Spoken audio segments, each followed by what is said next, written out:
nicht so cool. Ich frage mich jetzt vor allem, wer das Intro macht. Salut miteinander. Wir sind Metal Servala und wir reden über Metal. und Servalas. Yes. Das ist jetzt Folge Nummer 16. Schon krass. 16 Mal sind wir da Ich finde gesessen. es vor allem geil, dass gerade eine Killerglocke läutet, als ob wir irgendetwas so etwas so Doomiges würden erzählen. Wegen We are your overlords und jetzt werden alle sterben. Die Frage ist, ob mit dem geilen Denoiser von. Ich habe den VSC-Plugin, viele Namen vergessen, aber der geile Die zahlen Denoiser-Plugin. uns auch nicht. Also Wo muss ich ich nutze, sagen. eben, sie hören wahrscheinlich die Glocke nicht. Ist auch gut. Das heisst, das Plugin macht seinen Job. Dann nimmst du einfach da raus. Glocke gehört. Kann ich machen. Das Problem ist, wenn ich bei mir während dem Podcast so viel sage, ja, jetzt kommt da etwas oder etwas. Das ist das Einzige. Check rein, weil wir reden 2 Stunden oder so. Nein, heute ist Sommer, es ist fast 30 Grad draußen, wir haben es? ein Bier, Ja. mein Kopf ist schon wieder Cheers. rot. Es ist tipptopp Cheers. und mein Kopf ist nicht rot, weil ich Sonnenbrand habe oder so, mein Kopf ist immer rot, wenn es warm ist. Weil sobald es mehr als irgendwie 25 Grad ist, ist es heiß. Das ist schon recht heiß. Viel zu heiß, Mhm. sagt sogar der Ricky, Voll. der Ja, ist Südamerikaner. ja, mittlerweile haben wir schon eingelebt. Heute machen wir vielleicht nicht so lange. Ja, Ist auch nicht so viel gelaufen. Machen wir chill. Also, wir haben einiges schon können machen, eigentlich. Also du bist weg gewesen, oder? Ja, du nicht. Ich Leider. nicht. Nein. Das war eben lustig, weißt du? Dann heisst es so: Hey, wir gehen mit dem Ricky als Greenfield und der Mike von Anthem for a Dying Day kommt auch noch mit. Mhm. Und dann so, ja, und dann gehen wir einfach so eine kleine Gruppe das mal. Wir sind 30 Leute gewesen am Schluss. 30 fucking Leute. Tomek, die Legende, der Tomek von Anthem for a Dying Day ist auch dabei gewesen. Ja. Der Mike ist dabei gewesen. Der Jenner ist dabei gewesen. Mhm. Ja, Ja, es Janus ist Christus fast nicht kennt. der Jenner, der Janus Christus, der Jenner, der Penner. Es ist recht geil gewesen. Es hat wirklich Ja. Spaß gemacht. Mhm.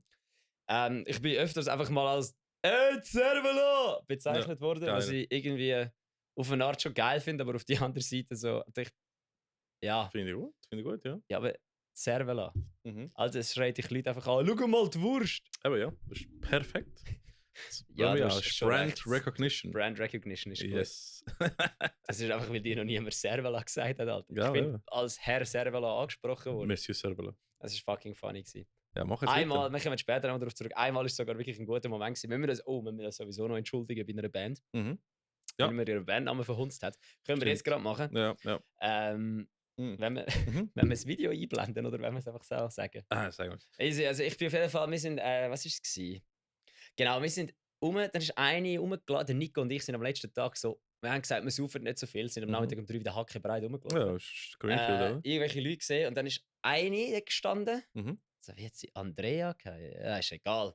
Sie ist dort gestanden und hat so das Gefühl gehabt: Hey, ihr müsst doch ans Summerside kommen. Und ich so: Hey, ich kann dann nicht, weil ich bin mit dem Mike dann ein Mountainbike-Rennen am Fahren. Mhm. Und ja, by the way, Toni, solltest nicht nur unseren Content vom Metal Server liken und kommentieren, ist geil, aber Taylor Swift Factory Racing braucht noch einen Kit-Sponsor. Oh. Anyway, ich bin wieder am Abdriften. Dort ist eine, die hat mir Dings verteilt, so Zettel für Summerside. So, hey, ich will mit das Summerside kommen. Ich so: ich kann dann leider nicht. Aber ja, so. Dann haben wir so das Zeug angeschaut und sie hat so Bands durchgegangen und der Nico so: das sind eher nur Boomer-Bands. Und sie so: nein, sicher nicht. Und ich so: Bands durchgegangen mit ihr und so zu jeder Band irgendwas gesagt. Und sie so: ja, du kommst ja auch ein bisschen draus. Und der Nico so: ja, der hat ja auch einen Podcast über Metal. Und ich denke mir nur so: jetzt hör doch auf so sein. Ich will nicht hört auf! Es ist so unangenehm. So, der hat ja auch einen Podcast, so, weil ich habe nicht so einen Geltungsdrang, wie das von außen wirkt. Und dann war das Geilste, sie so: hey, was, du hast einen Podcast? Und hat wahrscheinlich so gedacht, so, Was ist ein Podcast? so, der hure Larry so, der labert einfach 2 Sekunden vor sich ins Mikro. Und dann, in dem Moment, wo sie mich fragt: du hast einen Podcast über das, schreit irgendeiner so: Alter, du bist doch der vom Podcast! Ihr habt letztens über meine Band geredet! Ihr seid geile Siechen! Danke vielmals, aber ihr habt unseren Bandnamen falsch ausgesprochen! Mhm. Und das ist, ich weiss nicht mehr, der Sänger gewesen, Mhm. von dieser retro-romanisch sprechenden Band, Ja. wo wir uns dort, darüber erfreut haben letztes Mal, in der Ja. letzten Episode. Ist cool, wenn du coole Schweizer Band findest. Ja, die ist nicht fucking kennt sick hast. und einfach, eben, ich meine, das sehe ich, Props an ihn, weil ich habe Sonnenbrille, also ich habe meine Pit Vipers angehabt und einen Hut. Ja. Ich habe ausgesehen wie fucking Dora the Explorer, wenn sie Crack genommen hätte. Perfekt. Und er hat mich erkannt. Ja, weißt du? Richtige Legende. Gute Wiedererkennungswert. Und dann hat er eben gesagt, wir hätten den Bandnamen falsch ausgesprochen. Und dann habe ich so, wie ich besoffen war, wie dem Ricky so ein Video geschickt. Ich hey, schau mal, Ricky. Ja. Und der Bandname spricht man nicht Reat aus, sondern Reed. Ja, Reed. Ich habe gemeint, sie haben extra so einen komischen rätoromanischen Namen gemacht. Ja, oder? wir haben das Gefühl, also Ja. Retro-Romanisch, darum Reat. Voll, Das ist einfach Reed. Reed. Einfach Englisch. Alright. Einfach fair. Es ist so wie eine Versus. Ich glaube, es hat keine Bedeutung. Reed. Reed, ey, Versus hat Bedeutung, Alter. Hat's. Also, ich habe nicht besoffen mehr 3 Stunden lang latinische Wörter durchgesucht, dass der Bandname keine Bedeutung hat. Aber ist tatsächlich. Es ist aus 2 Wörtern zusammengesetzt, aus 2 latinischen Wörtern. Es ist zusammengesetzt aus dem Wort Eversor, was der Umstürzer heißt, und Insanis, was die Verrückten heißt. Ja, aber du kannst nicht einfach 2 Wörter, Hälfte von 2 Wörtern zusammen. Doch. Hast du gesehen, dass es kann? Okay. Funktioniert. Mhm. Es ist die 2 Wörter zusammengesetzt, darum Eversis finde ich super. Wir sind Ja. die verrückten Umstürzer. Schön. Finde ich eigentlich einen sehr hat's eine passenden Bedeutung. Bandnamen. Alright, ja. Mir ist das Bandname von einem Videogame. Das ist ja geil. Ich habe 10 Jahre immer behauptet, das hätte ich keinen Namen, das sage ich einfach etwas. Ja, jetzt hast du es gefunden. Ja, anyway, das ist fucking sexy. Als Green für funny Story. Alright. Der Mike. Afad Mike. Der Afad Mike. Anthem Ich for jetzt Dying Day, hassen, Mike. wenn ich das erzähle, wahrscheinlich. Alright. Aber es war recht funny, weil er. Wir müssen um 12 Uhr dort sein. Wir müssen um 12 Uhr dort sein, dass wir die Ersten sind auf dem Camping. Wir so, okay, gut. Um 10 Uhr am Morgen losgefahren, Alter.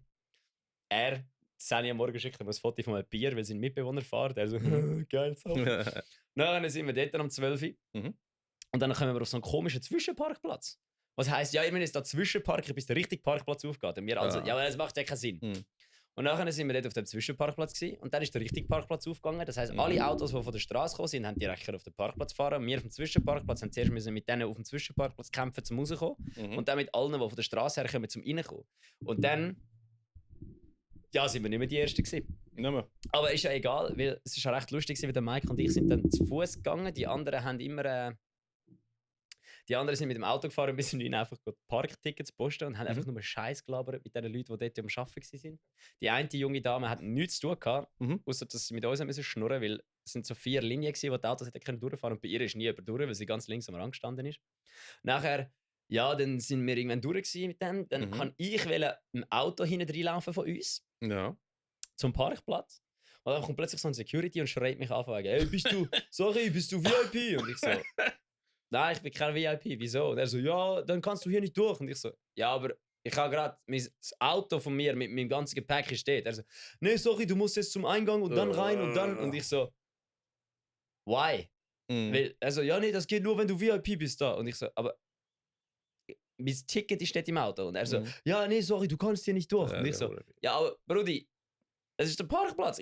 Kann ich nicht bis zu meinem Auto laufen? Also, nein, kannst du nicht. Und ich so, fucking hell. Gut, dann habe ich so das Gefühl gehabt, wenn ich jetzt aber in ein Auto einsteige, mit dem Führer fahre, dann das geht. Er so, ja, das ist kein Problem. Und ich so, why? Why the fuck ist das jetzt kein Problem? Vor allem wie der Rest vom Festival ist es ja kein Problem, auf dem Parkplatz hin und her zu laufen. Keine Ahnung, was der kann. Er hat irgendeinen Auftrag bekommen, den er ausgeführt hat. Ich ist ja auch nicht seine Schuld. Wahrscheinlich hat ihm einfach irgendeiner gesagt, das dürfen nur die. Und er war einfach ein bisschen verwirrt gewesen. Ja, voll. Auf jeden Fall, habe ich so 2 Leute in einem Jeep gefragt, ob sie noch Platz haben. Und sie haben meine Situation geschildert. Und sie so, ja, steig ein. Dann habe ich mit denen ein Bier getrunken in dem Auto. Schön. Bin ohne Scheiß 20 Meter vorher gefahren. Dann kommt ein anderer Security. Ja, jetzt könnt ihr da links anfahren. Und sie so, okay, wieso? Er so, ja, das ist jetzt euer Parkplatz. Viel Spaß am Festival. Und ich so, God fucking damn it. Also ich kann nicht 10 Meter weiter führen auf den Parkplatz, also bis zum Parkplatz führen laufen. Aus irgendwelchen Gründen, aber nachher muss ich dort vorne parkieren. Und ich so, gut, fuck it, bin dann nachher aus dem Auto ausgestiegen, vorgelaufen, weil ich bin ja am Security vorbeigesneakt, wie so ein Videogame. Ja. Und das Auto von uns ist 20 Meter vor dem anderen Auto Metal gestanden. Gear Solid gespielt. Ja, etwa so, Alter. Unser Auto ist 20 Meter vor dem anderen Auto gestanden. Also literally einfach so. Völlig dumm, dass ich da nicht durchlaufen. Ja, du. Anyway, dann sind wir etwa 3 Stunden angestanden, bis wir rein haben können. Und Also eine zufriedenstellende Erfahrung, würde ich sagen. Es war einfach lustig. Wir sind halt einfach schon bereit gewesen. Dann war es okay gewesen. Das hilft schon. Bier, der Tomek hat, ich habe der ganzen Gang, den Tomek und Gang, von Anfang an habe ich noch das Konzept von einem Asi-Radler beigebracht. Weißt du, was ein Radler ist, oder? Ja. Ein Panache, oder? Und dann also, boah, was ist ein Asi-Radler? Ich so, ja, wenn du das Panache willst, aber kein Citro hast, musst du halt Gin reinleeren. Oh, jeez. Und also, boah, das ist sicher hässlich. Und dann hat sie einen Schluck genommen. Und Junge, jeder hat jeden Morgen einfach ein Assi-Radler gesoffen. Weil das Gute ist, du bist nach einem Bier schon wieder parat. Alright, Das ja, Ding, ja. das Ding, das du gestern Abend rein hast, ist wieder aufgewärmt. Du musst dir keine Sorgen um Kopfweh machen, weil Mhm. Ja, du bist auch wieder du betrunken, Alter. bypassest den Hangover, Du oder? gehst einfach am Hangover vorbei, weil du einfach so Mhm. sagst, schau jetzt, du kannst morgen wiederkommen. Mhm. Und morgen nimmst du ein neues Assi-Radler und sagst, Ja. du kannst morgen wiederkommen. Und am letzten Tag musst du einfach halt Ja. langsam irgendwann auf richtige Radler umsteigen. Und nachher hast du einfach Hangover für eine Woche. Nein, Hangover nicht. Du musst ja dann einfach am letzten Tag am Festival musst langsam anfangen runterkommen, dass du am Abend dann nur noch Bananas trinkst, dass du am nächsten Morgen Ja, nüchtern ja. bist. Ich habe das Gesicht am Ende. Wieso hast du mein Gesicht am Montag? Mhm. Was habe ich gemacht am Montag? Boulder. Ah ja. Stimmt, Ja. das war gut. Mhm. Und nachher eben, funny Story, dann wir so dort ankommen, dann geht es etwa 2 Minuten, bis ein Mitarbeiter, der Mitbewohner von Mike so kommt. So, der Mike geht heim. So, was, der Mike geht heim? Was, der Mike geht heim? Dann siehst du den Mike so mit dem ganzen Rucksack und allem einfach wegstolpern und wir so das dritte so, hey, halt, Burst, was machst du da? Und er hure hässig, weil sein Zelt ist gerade kaputt gegangen. Mhm. Oder kaputt ich weiß nicht mehr genau. Entweder ist es kaputt aufgegangen oder kaputt Dings. Und er Ja. einfach, gut, mich jetzt auch gottlos angeschissen. Er Ja, also, er geht same. heim. Und wir so, Ich verstand den Rage Quit. der Rage Quit verstanden, Ja, genau. ja. Mike, läuft weg. Sein Mitbewohner so, ja, der ist jetzt weg. Und ich so, ja, der kommt nicht mehr. Alle anderen so, was macht der Mike? Mir so, er ist heim. Mike kommt 5 Minuten später wieder zurückzulaufen, rührt sein Zeug an, läuft wieder hässig weg. Kommt wieder hässig zurück, weil im Lidl, oh by the way, Lidl Rant kommt nachher, Alright. einfach kommt zurück. Lidl hat keine Zahl, hure nur so ein Scheiße, wirklich.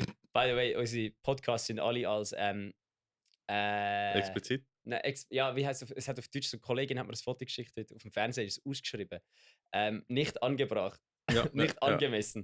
Ich so, wir sind sehr angemessen. Also, richtige Nutte, so ein Scheiß. Es Mhm, geht einfach nicht. mhm. Hat nicht mal das Zelt, hat nicht mal nichts, nicht mal kannst du etwas kaufen. Aber das wäre eigentlich ein gute Angebot einfach am Ja, Greenfield sie hat so gerade. kackscheiß Wurfzelt gehabt. Also, es wäre notfallmäßig. Ja, es schon ist gegangen. Notfall, genau. Ja. Aber der Mike ist halt kein Notfall. Der Mike hat gerne das Zelt, wo man drin steht, habe ich herausgefunden. Mhm. Was auch völlig vertretbar ist. Ja, ja. Es ist sehr vertretbar, weil du kannst drin dich vertreten. Mhm. Du kannst deine Füße vertreten, egal. Auf jeden Fall haben wir herausgefunden, dass Mike seine Freundin ihm angerufen hat. So, von wegen, Bursch, du gehst jetzt ganz sicher nicht heim, weil ich bin im Zug, Homie. Und dann habe ich so das Gefühl gehabt, ich probiere jetzt mal da Krisenmanagement, das ich gelernt habe in der technischen Kaufmannschule anzuwenden.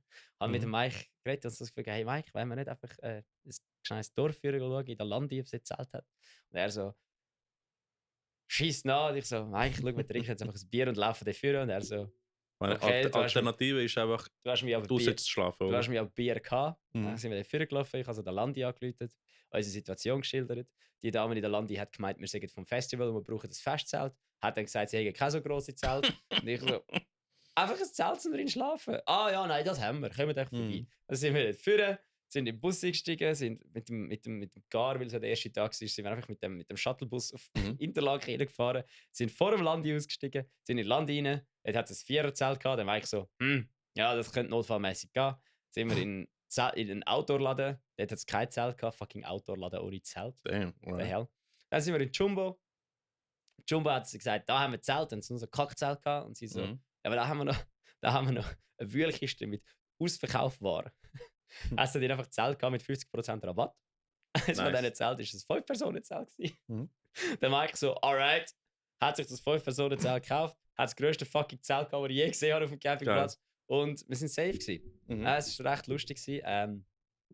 Ja, das war schon mal die erste funny Story gewesen. An dem Abend ist dann nicht mehr so viele crazy Sachen passiert, weil ja, wir sind einfach dann was ist es gewesen? Wir sind einfach ein bisschen saufen, ein bisschen Party machen. Wir haben noch den Luca von Xonor. Sonor. Yes. Honor, Sonor. Ja. Honor. Ah, die bringen übrigens ein neues Song raus. Geil. Ist noch nicht raus, also wir können es nicht in den News machen, aber es ist für Pre-Save. Er war fucking funny gewesen mit dem. Dann sind wir dort ein bisschen am Blöd. Sie haben Met gesoffen wie Sau. Geil. Das war super gewesen. Anscheinend, habe ich gehört, bin nicht dabei gewesen, Mhm. ist der Band Day vom Greenfield nicht gewesen. Alright. Er ist eigentlich hat es geheißen, ich nenne jetzt keine Bands, die da sind. Ich glaube, so ein Networking-Ding. Ja, es ist, ich weiß auch nicht, auf jeden Fall. Ich nenne jetzt keine Bands, weil ja, ich will da niemand unter den Zug rühren und nicht irgendwie ihnen etwas im Greenfield versauen. Nein, also wenn ich zum Beispiel ein Networking-Ding sehe, würde ich schon gerne schauen, was dort passiert ist. Aber das Ding ist einfach, anscheinend ist das einfach so eine Podiumsdiskussion gewesen und als Vertreter der Musiker ist der Gitarrist von Gotthard dort gewesen, wo auf die Frage, der Trend sagt momentan ja schon, Singles und EPs zu produzieren, dass man einen Continuous Stream hat, also dass man immer wieder Sachen ausrühren kann, ist seine Antwort gewesen, ja, nein, ich finde es geil, wenn Bands Alben produzieren, weil das Album zeigt, dass der müde ist, das Album zeigt, dass du einfach auch Zeit nimmst für das und nicht einfach so schnell juffelst. Und darum findet er, Bands sollten immer noch Alben produzieren. Ja, da müsstest du fast ein Panel haben, verschiedene Leute, verschiedene Generationen. Du solltest einfach wahrscheinlich nicht Leute einladen, die seit 20 Jahren nicht mehr, also seit 10 Jahren keine Relevanz mehr haben in der Musikindustrie. Ja, ich meine. Hat Gotthard noch Relevanz? Ja, wahrscheinlich schon noch. Aber sind gute Songs, weißt du? Ich sage ja nicht gegen Gotthard, das ist schon cool, aber ja. es aber ist es ist auch so, Musiker sind nicht immer die besten Vermarkter, würde ich sagen. Also Musiker sind nie die besten Vermarkter, darum gibt es ja keine gute Bands. Es gibt gute Ausnahmen wie Xonor zum Beispiel, wo sehr gut Marketing führt. Ja, oder? aber eben so. Aber es ist extra, Ich rede jetzt von guten Vermarktern im Sinne von so, was meinst du, wie so Taylor Swift so gross ist? Nicht, weil sie gute Musik macht, sondern weil sie ein arschgrosses Team von Promotern und allem hinter sich hat. Ja, oder es aber businessmäßig machen. Ja, das stimmt. Von dem her, eben, aber es ist einfach so, anscheinend ist so ein bisschen alles so in die Richtung gegangen. Dann habe ich gedacht, gut, Eversis hat es wieder mal gut gemacht, weil wir sind seit 10 Jahren zu betrunken, um dort hinzugehen. Ist geil. Ja. Dann habe ich noch den Joel. Der Joel von... Der Joel von... Ich habe dir das Foto geschickt. Hast du mir geschickt? Der Basler. Der Basler. Ich kann keinen Basler Dialekt machen jetzt. EMS. Ah, alright. Ja, Extreme Metal Music Switzerland. Eben, ja, du bist auch sehr, sehr gescheit. Ich habe nicht gecheckt, du hast mir ein Foto geschickt und nichts gesagt. Ich habe auch nicht gecheckt, wer es ist. Ah? Ja, weil sie sind dort gehockt und dann schauen mich einfach so, hinter meinen Kollegen schauen mich so 2 Leute so hure komisch an. Und ich schaue so komisch zurück und denke mir so, was schauen die mich jetzt so komisch an, die Siechen? Und dann kommt er einfach so irgendwer hat er gesagt, ich weiß nicht, was er genau gesagt hat, er hat auf jeden Fall gesagt, ah jo, erkennst du mich nicht, gell? Und ich so, ja, hättest du Schnurren gehabt, hätte ich dich nicht erkannt. Ja. Das ist Sache mit Audio-Podcasts. Ich meine, du hörst die Stimme kennst du gut, aber nachher musst du. Also, ist schwierig, zum irgendwie Gesicht dazu. Der Brian ist auch immer erst erkannt worden, wenn er geschnurrt hat. Ja, aber sie tun immer ein Foto von sich selber in jedem Cover und das hilft eben auch. Ja, Bruder, der Jenner ist der Janus Christus, Alter, der ist angesprochen worden wie Sau. Könntest du ja glauben, dass ein fucking Hip-Hop-Rap, keine Ahnung, was macht der für Musik? Einfach Partymusik. Das ist so ein Dude an einem Metal-Festival, ja, interessiert niemand. Aber es ist angesprochen worden, Alter. Ja. Jeder und jedem seine Großmutter hat ihn kennt. Aber ist auch, weil er seine Roots im Metal hat, oder?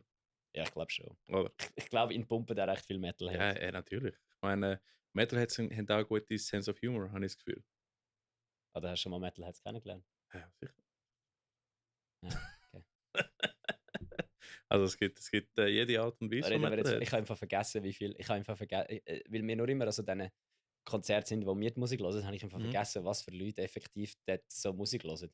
Hey, es hat ja Wikinger gehabt und es hat ja irgendwie so nordische Trollen gehabt und es hat ja alles gehabt. Also das ist ja das stimmt. Leute an dem Festival. Da fragst du dich einfach, also, wo kommst jetzt du her? Das stimmt. Also wir bewegen uns recht viel beim Core- und Nu-Metal-Bereich und so diese Sachen. Aber eben, ich meine, ich bin ja auch eher punky. Ja, ich kann auch am Melodeath-Konzert, oder? Ja, ich rede aber nicht von Melodeath-Konzert, ich rede jetzt wirklich von so Folk-Metal-Zeugs.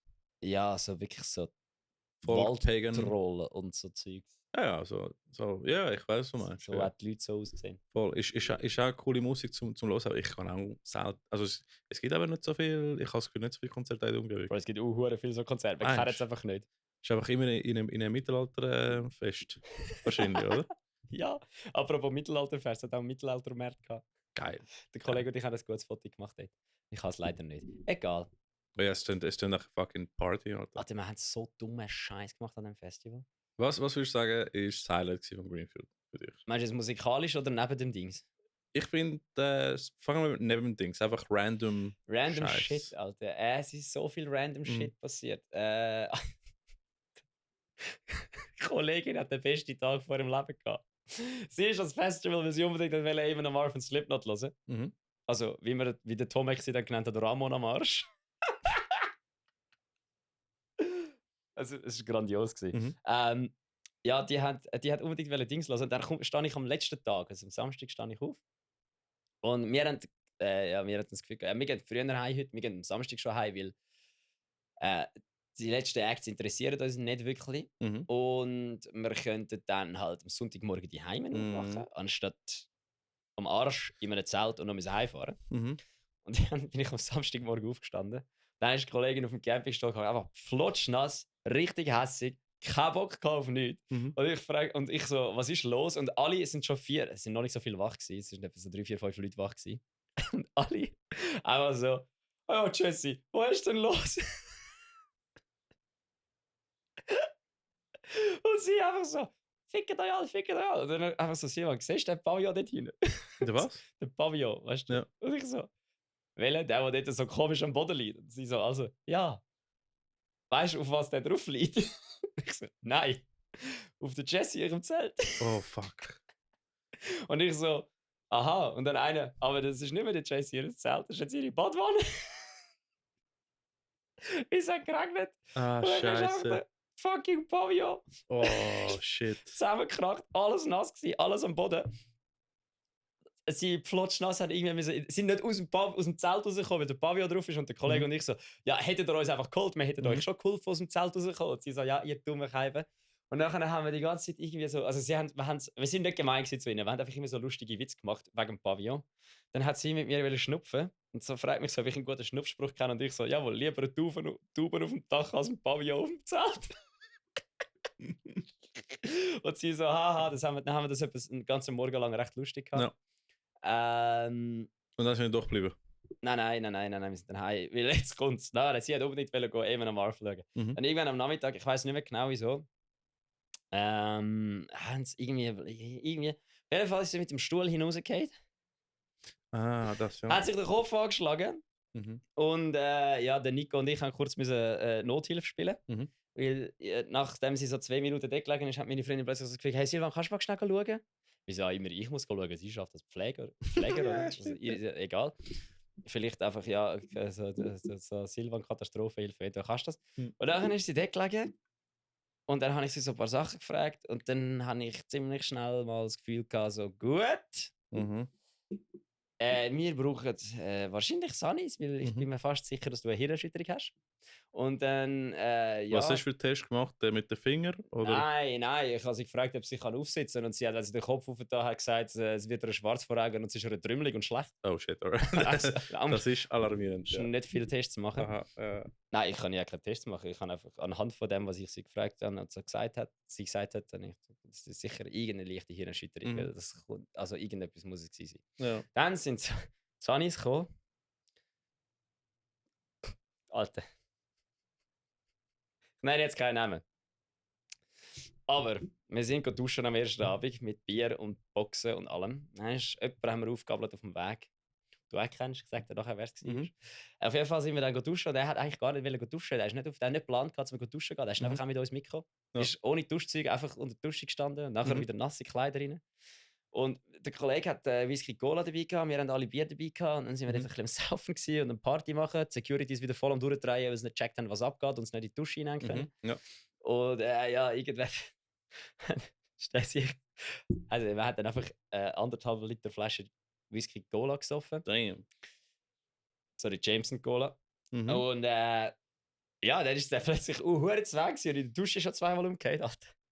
Nachher draussen hat er die Schuhe binden. Batzt einfach vorne raus, aufs Gesicht tätscht. Ich weiß, was es ist. Ich habe die Geschichte gehört. Ja. 2 Platzwunden am Kopf gehabt. Mir so die Sekos geholt, dann kommt der Security, stehen plötzlich so 5 Sekos rundherum. Oh nein. Fragen sich so, ja, was machen wir? Was machen wir über das? Was machen wir über das? Schauen sie mich an so, was machst du da? Und ich so, bro, ich bin da als Gast. Dann habe ich herausgefunden, in dem Moment habe ich für mich herausgefunden, dass die Securities alles komplette Halbschuhe sind. Weil sie sind es. Ja. Und nachher hat der Sanitäter hat dann der hackevolle Dude auf der Vespa durchs Camp-Dings gefahren, um ihn nachher zu verarzten. Alter, Ja, und dann hat er uns am nächsten Tag das Foto geschickt und das Zeug hat ausgesehen. Also, ich weiß auch nicht. Auf jeden Fall, der gleiche Sanitäter kommt nachher, holt unsere Kollegin ab, sagt bla bla bla, sagt, sie können sich ein bisschen ausruhen. Nachher ist sie dort im Sani-Zelt. Und anscheinend, ich bin dann Emil Bulls und so schauen. Mhm. Und anscheinend ist dann so ein SMS gekommen, wegen, hey, die Zanis haben dir einfach gesagt, ja, es sei sicher etwas mit dem Kreislauf, sie hätten sicher nicht den Kopf angeschlagen, sie bilden sich das nur ein, bla bla bla bla. Es ist halt einfach warm und zu viel Alkohol und so. Mhm. Und ich denke mir nur so, Bitch, also ihr Nuttensohn, ich habe ja gesehen, wie sie hinausgeht. Mhm. Ich habe ja gesehen, wie sie sich den Kopf angeschlagen Das hat. ist einfach faule Arbeit. Also richtig, wirklich einfach daneben, weil Hirnerschütterungen sind nichts, wo man Ja. damit spassen sollte. Mega unverantwortlich, wenn du überlegst. Ja. Ja, also von mir aus hätte es mindestens müssen jemandem von uns sagen, dass wir schauen müssen, dass sie heute heimgeht. Mhm. Oder vielleicht sogar einfach straight up einen Krankenwagen organisieren. Oder sie einfach dort behalten für längere Zeit, wie nur eine Stunde. Ja. Anyway, nachher sind wir zurück. Und falls jetzt irgendjemand da das Gefühl hat, so, Silvan, du bist kein Arzt, du kannst das nicht sagen, du weißt nicht, was Hirnerschütterungen sind. Ich bin Snowboard-Trainer gewesen. Ist ein Profi, ja? So, ich bin Snowboard-Trainer gewesen. Ich komme mit Verletzungen, mit Umkehren ein bisschen draus. Mhm. So, ich würde jetzt nie eine Diagnose stellen und weiß ich nicht was, aber ich habe schon genug Sachen gesehen, was nachher geheißen hat, das war eine Hirnerschütterung gewesen. Ich habe schon genug Sachen gehabt selber, was nachher geheißen hat, das sei eine Hirnerschütterung gewesen. Mhm. Aus dem Grund, das ist meiner Meinung nach Ja, es hat schon einige Leute gegeben, Ziemlich. die durch Crowdsurfing sich einmal den Kopf geschlagen haben und nachher am nächsten Morgen einfach nicht mehr aufgewacht sind. Ja, ja, eben. Das ist ziemlich sicher Mhm. eine leichte Hirnerschütterung. Mindestens eine leichte Hirnerschütterung gewesen. Vor allem hat sie mir nachher einen Tag später, also an der 2 Tage später gesagt, sie hätte immer noch Kopfweh. Also Mhm. egal, das ist ja nicht mein Bier. Auf Mhm. jeden Fall haben hat sie nachher ihr Zeug gepackt und dann haben wir sie mit heimgenommen. Nachher. Mhm. Wir sind dann schon früher heim. Ich hätte noch wollen gehen. Ich hätte eigentlich noch reinschauen bei Lionheart, aber dann haben wir gesagt, nee, Mhm. fuck it, das ist jetzt, interessiert mich nicht so. Ja, ist nicht so heimgehen. richtig. Von dem her eben, Mhm. die hat den Tag vom Leben gehabt. Morgen um 3 von einem Pavillon kaputt gerasselt worden. Ja, shit. Flotsch nass, in ein anderes, nicht mehr aus dem Zelt rausgekommen. Bei irgendjemandem müssen im Zelt pennen. Mhm. Unbedingt will Slipknot und eben am Arsch schauen. Und nachher mit der Hirnerschütterung frühzeitig aufgeben. So, Ja, die Dame hat den das Tag vom Leben gehabt. tut mir mega leid für sie. Ja, wirklich. Das ist, wenn es Greenfield zulässt, sie hat eine Ehrenmedaille verdient im Fall. Und die hat, Mhm. wenn es Greenfield zulässt, schenkt der bitte ein Ticket für nächstes Jahr. Mhm. Ihr könnt uns schreiben, wir können euch in Kontakt bringen, kein Problem. Aber schenkt der bitte ein Ticket für nächstes Jahr, weil die ist wirklich eine arme Sau gewesen. Und ja, ich wollte jetzt auch nicht, dass Sunny so der Security irgendetwas unterschieben. Letzten Tag an einem Festival, ich kann mir nicht vorstellen, ich wollte mir nicht vorstellen, mit was die sich schon alles haben müssen befassen. Sie wollen schon recht viel Geduld haben. Alter, ich wollte ja nicht wissen, mit was sie sich alles müssen Ja. befassen an dem Mhm. Festival. Von dem her, es ist ziemlich sicher, sie haben sicher alle im besten Wissen und Gewissen gehandelt. Weil niemand ist perfekt. Weil wenn ihr es nicht gemacht habt, sind ihr Arschlöcher. Mhm. Ja, anyway, das ist so gewesen, dann was ist noch gewesen? Es ist nicht so viel outrageous Shit passiert. Aber das ist so das Erste, was ich am Montag gefragt habe. Ja, gibt's lustige Stories? Ist jemand irgendwie nackt im Campingzelt irgendwie aufgewacht oder so? Oder irgendetwas nicht? Nein, nein, wirklich, alle brav gewesen. Ich habe so Hangover-Stories hören, weißt du? Es sind alle, ja gut, aber Bro, wir sind mittlerweile auch fast alle 30. Ja, stimmt. So crazy shit gibt's Ich meine, da Tomek und Gang, die sind alle 30 plus. Übrigens, Tomek, Gratulation, bekommt das Kind mit der Frau. Hast du das nicht gesehen? Schau. Bro, ich bin jetzt 3 Tage mit ihm am Festival gewesen, nichts davon gehört. Schau. In Instagram hat er einen Post Vielleicht hat er gemacht. etwas gesagt. Ja, nein, in Instagram hat er einen Post gemacht mit der Frau.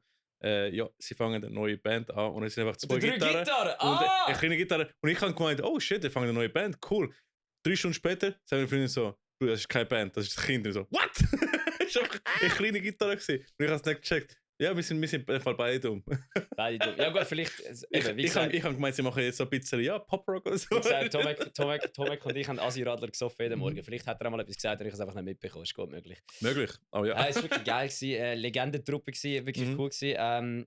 Also wirklich, es ist wirklich nicht so viel outrageous Shit passiert. Ja. Es ist... Na gut, so wie du sagst, wir sind mit. wir sind aber auch ich bin aber auch viele Bands schauen. Wir sind nicht viel auf dem Campingplatz. Ich meine, normalerweise fucking mit so 20 oder mit Ja, 18 hör sind wir auf. bis am Morgen um 4 Uhr auf dem Campingplatz rumsuchen. Ja, ja. Also habe ich auch nicht mehr gemacht. Also, Mhm. eben, ich meine, also, ich habe auch schon einem Kollegen ins Arschloch hineingeschaut, während der Dicke auf dem Oben gehockt ist. Das ist eine der funniesten Story ever.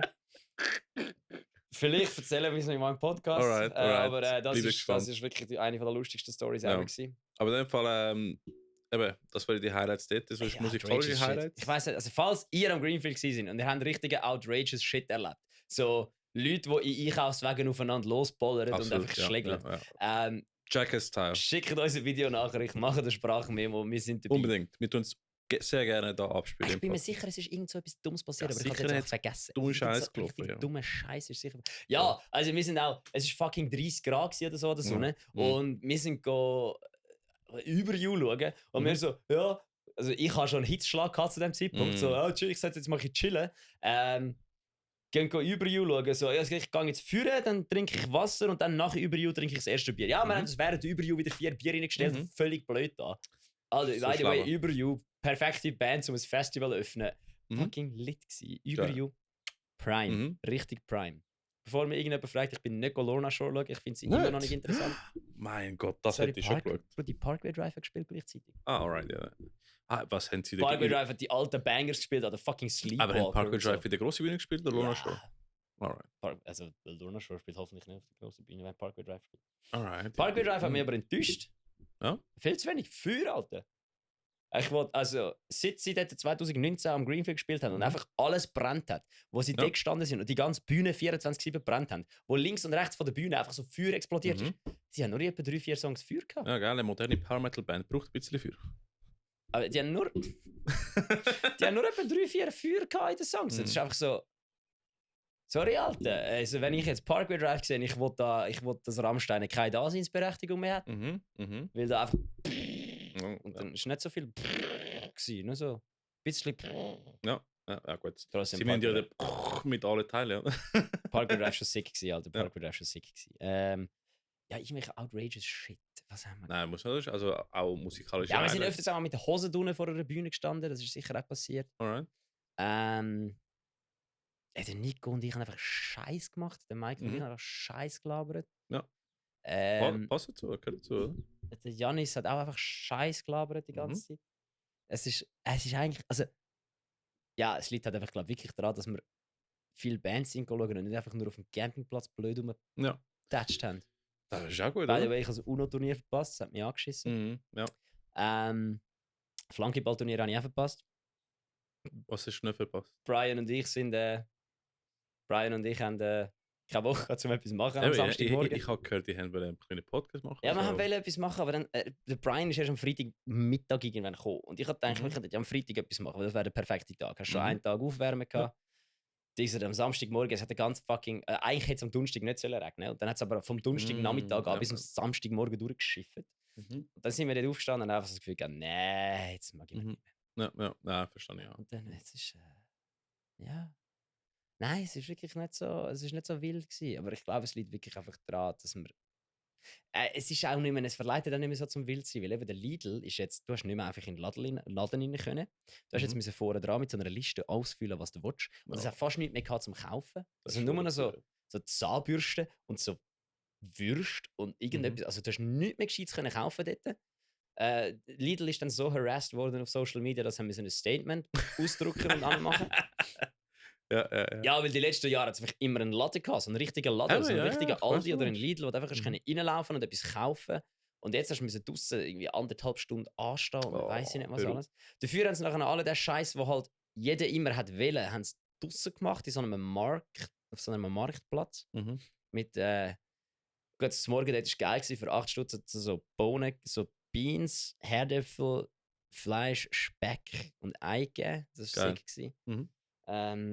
Kaffeemaschinen sind auch beide permanent kaputt gewesen dort. Alright. Einmal haben wir zugeschaut, wie dort Leute 2 Stunden angestanden sind und beide Kaffeemaschinen kaputt gegangen sind. Und niemand irgendwie hat etwas richten. Nicht mal der Techniker hat sich flicken und alles in den gestanden. Das war schön gewesen. Ja, was war sonst noch so blödes Zeugs am Greenfield? Ja. Also du würdest sagen, Emil Bulls ist die beste Band vom Greenfield? Das ist schwierig. Donuts sind sicher die beste Band gewesen. Bei Donuts hat es angefangen zu schiffen. Und dann, wo Donuts meinst du? Ja. Heißt Donuts? Die heißen Donuts, ja. Ich habe immer gedacht, die heißen Donuts. Alter. Nein, sie heißen Donuts, weil sie nicht machen. So wie Donut, aber falsch geschrieben. Ja. Nein, die heißen Donuts und die haben wirklich geil. Die Donuts sind die beste Festivalband ever. Und nachher hat es einfach angefangen zu schiffen bei ihnen. Und am Schluss, beim letzten Song, «Be So Long», war alle so ist einfach die Sonne für gekommen. Fucking lit gewesen, richtig geil gewesen. Ja, Hailstorm hat natürlich die anderen hat auch wieder einfach kurz alles wegrasiert. Mhm. Anti-Flag war geil gewesen. Ärzte. Also alles Punk, hauptsächlich findest du Ah, besser gewesen. Nein, Parkway Drive war super gewesen. Emil Ja. Bulls war super gewesen. Es ist einfach. Irgendwie am Slam Dunk schon, also sind Punk-Bands besser gewesen. Mhm. Nicht Metal-Bands. Also sie sind nicht besser gewesen, aber es hat einfach bessere Punk-Bands gehabt wie Metal-Bands. Ja.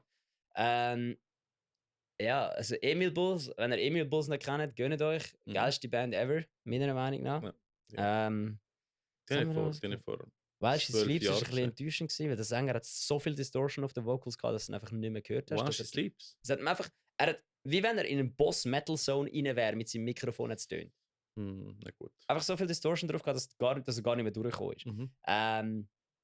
Ja, was war sonst noch? Ich meine, einfach dummen Scheiß gelabert, aber nicht wirklich crazy shit gemacht. Ja, mal der Mike und ich sind einfach die ganze Zeit irgendwie wieder durch die Gegend gerannt und haben irgendwelche Leute belästigt. Und nicht gefilmt. Das finde ich so schade im Fall. Ja, aber Alter, ich gehe nicht an das Festival und renne 100.000 Jahre mit einer Kamera auf dem Grind rum. Gibst die Kamera am Nikon, ist gut. Nein, Alter, nein, aber dann ist sie einfach wieder gestellt. Wir sind einfach da gewesen, zum Spass haben. I know what Und you mean. ja, es ist so ein bisschen halt, es tönt jetzt so blöd, aber ja, ich habe Bock, um dort noch zu arbeiten. Ja, alright. Ja, vor allem, das ist eben vor allem, weißt du, es ist alles spontan gewesen. Wir sind halt einfach plötzlich irgendwo in einer lustigen Situation gewesen und haben einen durchgegeben. Ist Und verstanden. wenn du dann die Kamera würdest führen, wäre es eben auch wieder nicht mehr gut, weil dann würde die ganze Situation nicht mehr so spontan sein und nicht mehr lustig. Du müsstest irgendwie einfach ein externes Kamerateam haben, das uns 24/7 verfolgt. Aber dann wäre es auch nicht mehr so spontan und lustig, weil dann würden wir absichtlich Sachen machen. Ja. Ja, das ist geil gewesen. Von dem her, nein, meine beste Band, ganz sicher Donuts. Emil Bulls, das war super sick gewesen. Die Ärzte haben irgendwann mal kurz ihre schwachen 5 Minuten gehabt, ein bisschen rumgekittlert auf der Bühne. Das habe ich sau lustig gefunden. Ja. Parkway Drive war natürlich solid gewesen wie Sau. Wirklich gefickt, Alter. Richtig gefickt. Hollywood Undead war auch viel zu gut gewesen. Papa Roach, Junge. Papa Roach hat einfach das Gefühl gehabt, okay, wenn Parkway Drive nicht führt, machen wir es halt. Ja. Wir haben sie nachher einfach Parkway Roach genannt oder Daddy Drive. Und wir wissen noch nicht, welches der bessere Name ist. Ja, die haben schon harte Songs, Papa Roach im Fall. Ja, vor allem hat es viel Feuer gehabt. Alright, das ist auch Und sie haben hure harte Songs gespielt, das ist wirklich geil gewesen. Mhm. Also eben, ich habe mich voll mit dem Line-Up auseinandergesetzt und dann bin ich nicht angekommen. Also das Line-Up ist ja eigentlich noch recht geil. Mhm. Ja, aber also der Line-Up hat mir auch nicht so mega zugesagt. Aber ich bin auch die High gewesen, ich habe auf meine Tiere aufpassen. Aber das Line-Up ist eben geil gewesen. Ja. Es hat so hure viele gute Bands gehabt, die eben nicht so, die einfach so, ah ja mal, die sind geil. Ah ja mal, die sind geil. Ah ja mal, die sind nicht geil. Aber sie haben kein Bleed from Within. Ah, Blade from Within. Bleed from Within, Ja, der Blade from Within, der be playing Open Grenichen. Genau, Open Grenichen. Da denken wir schauen. The fuck yeah, Open Grenichen. Ja. By the way, save your last breath. Yes. Schreibt doch einfach dem Umi, dass er mich mitnimmt. Schreibt dem Umi einfach, der ist dabei. Ich muss nicht fragen. Du musst einfach, ich habe gelernt, es ist einfacher, um Vergebung zu beten. Du bist Guitar Tech, ich bin Vocal Tech. Wie von Anfang an das Ding zu bekommen, genau. Du musst um Vergebung beten, ist einfacher, wie die Erlaubnis zu bekommen. Von dem her sagen einfach, wir sind 8 Leute. Wir sind der Rodi 1, Rodi 2. Ist gut. Claudio ist der Merch-Dude, dann haben wir es. Super. Perfekt, hätten wir es geregelt. Claudio fährt hier hin. Ja. Rodi 1, Rodi 2. Und Rodi 1 und Rodi 1 fahren nicht zurück. Umi, hast du aufgeschrieben, ist gut. Ja, das ist auch, Alter, am Download gewesen, anstatt am Dings. Und jedes Mal, wenn ich mein Handy vorgenommen habe, irgendwie am Abend im Bett, ist der Umi wieder Sidestage am Download gestanden. Jetzt ist er am Helfen. Ja, jetzt ist er am Helfen. Ist ganz sicher wieder irgendwie 1800 Stories am machen, wie er neben der Bühne steht. So fragen, schau mal, das ist Lorna Shore von hinten. Ja, voll. Schau mal, das sind die von hinten. Ja. Der Eckert, der Drummer von Save Last Breath, hat mir einfach so ein Lorna Shore Video vom Download geschickt und dann so, Alter, schau mal, wer dort steht, schau mal, wer dort steht. Dann hat er so einen Screenshot geschickt, hure reingezoomt und du siehst einfach so, der Umi dort steht. Fucking funny. Ah ja, by the way, apropos, Umi ist zwar nicht mehr bei Lotrify, aber gestern habe ich die Ehre gehabt, mit dem Yannick von Lotrify schiessen können. Voll, ja, also wir müssen schiessen, weil wir sind im Militär, darum. Also wir werden vom Staat genötigt. Ich mache das nicht freiwillig. Ich kann Billig holen, Bierback. Auf jeden Fall haben wir, hey, könntest du mir das Schützen, das was ich mitgenommen habe, das musst du probieren, das ist schon geil, das Eichhoff Gingerbier. Auf jeden Fall, wir müssen schiessen, weil ja, wir sind im Militär, werden vom Staat genötigt. Ich mache es nicht freiwillig. Dann ist er gesagt, wir machen einen Ami-Tag. Schon mit dem Chevy Impala gekommen, haben ein Gewehr reingerührt, sind ballern, sind grillieren am Abend. Und er ist dort gehockt. ja, aber wenn ich es jetzt erzähle, hörst du Ricky nicht. Das macht eigentlich auch keinen Sinn. Ja, dann sind wir dort gehockt und haben grilliert. Und er hat wirklich etwas richtig Geniales gesagt. Er hat etwas vom Genialsten gesagt, was ich seit langem gehört habe. Aber das Problem ist, ich habe dem Ricky versprochen, ich sage es ihm während dem Podcast, damit wir eine genuine Reaction haben. Also, dass wir eine Reaktion haben, wo natürlich und frisch ist. Und jetzt ist der Ricky halt weg. Anyway, ja. Was könnte ich noch so erzählen? Ist jetzt gerade schwierig. Irgendetwas von Greenfield. Irgendetwas von. Ah ja, jetzt, Ricky, du musst gestanden sitzen. Weil ich habe gerade gemerkt, ich kann die Story ja gar nicht erzählen, wenn du nicht da bist. Weil. Ich wollte sie dir ja erzählen, weil du solltest. Weil du solltest ja direkt reagieren und nicht einfach das schon mal gehört haben. Also setz dich schnell an. Yes. Janik, beste Satz ever gesagt. Er kommt einfach gestern und sagt einfach so: Für das Pokémon ein Anime ist, haben die Viecher auch hure kleine Titten. Das ist nice. Das ist nice. Ja, ich finde, so sollten wir die Folge nennen. Super. Es ist einfach kein Drehverschluss. Ah, verdammt, Scheiße. Hast du etwas aufgemacht? Logischerweise nicht, nein. Ich kann Guitar Picks. Warte, ich kann etwas. Warte schnell, jetzt mit dazu schauen. Ich habe einen Trick. Ich habe den beim Surfen gelernt. Nicht mit den Zähnen aufmachen. Jetzt mit dazu schauen. Right. Damn.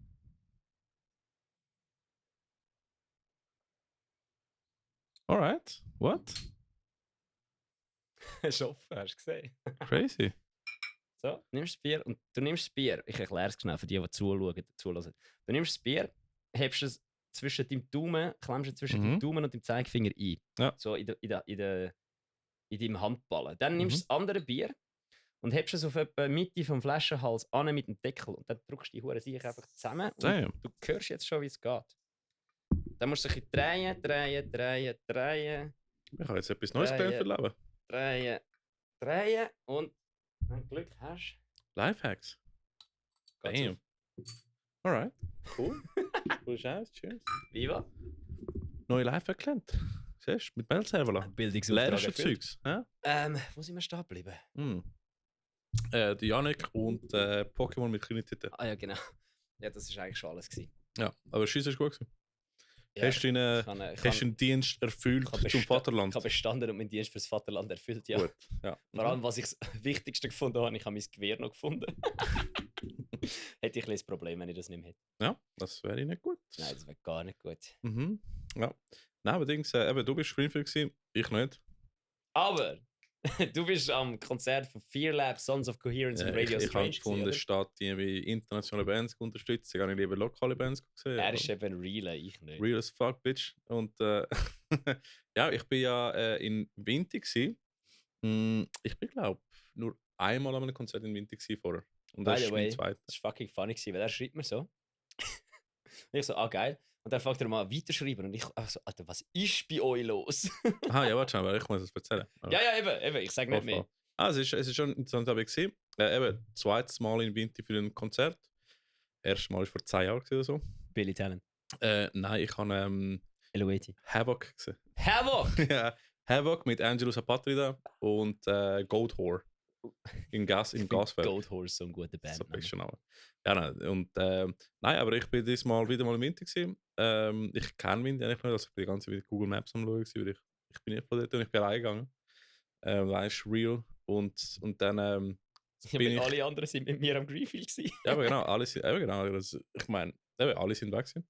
Und ich bin in der Turbine gelandet. Interessante Bar. Wir sind an der Bühne gehabt.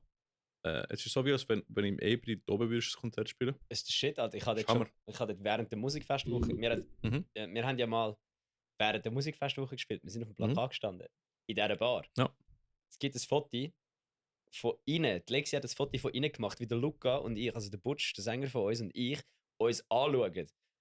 Durch eine Scheibe durch. Weil er ist in der Bar auf der Bühne gestanden und ich bin außerhalb von der Bar auf dem Tisch oben gestanden. Ja. Und wir haben uns einfach so durch die Scheibe durch angeschaut. Und es ist so ein geiles Foto. Ihr könnt auf Instagram das suchen bei Eversis. Es ist wirklich ein geiles Foto. Dann gerade der Lexi-Folge, alles gut. Voll. Nein, und Dings, ich habe es schon cool gefunden. Irgendwie, alright, Metal-Konzert.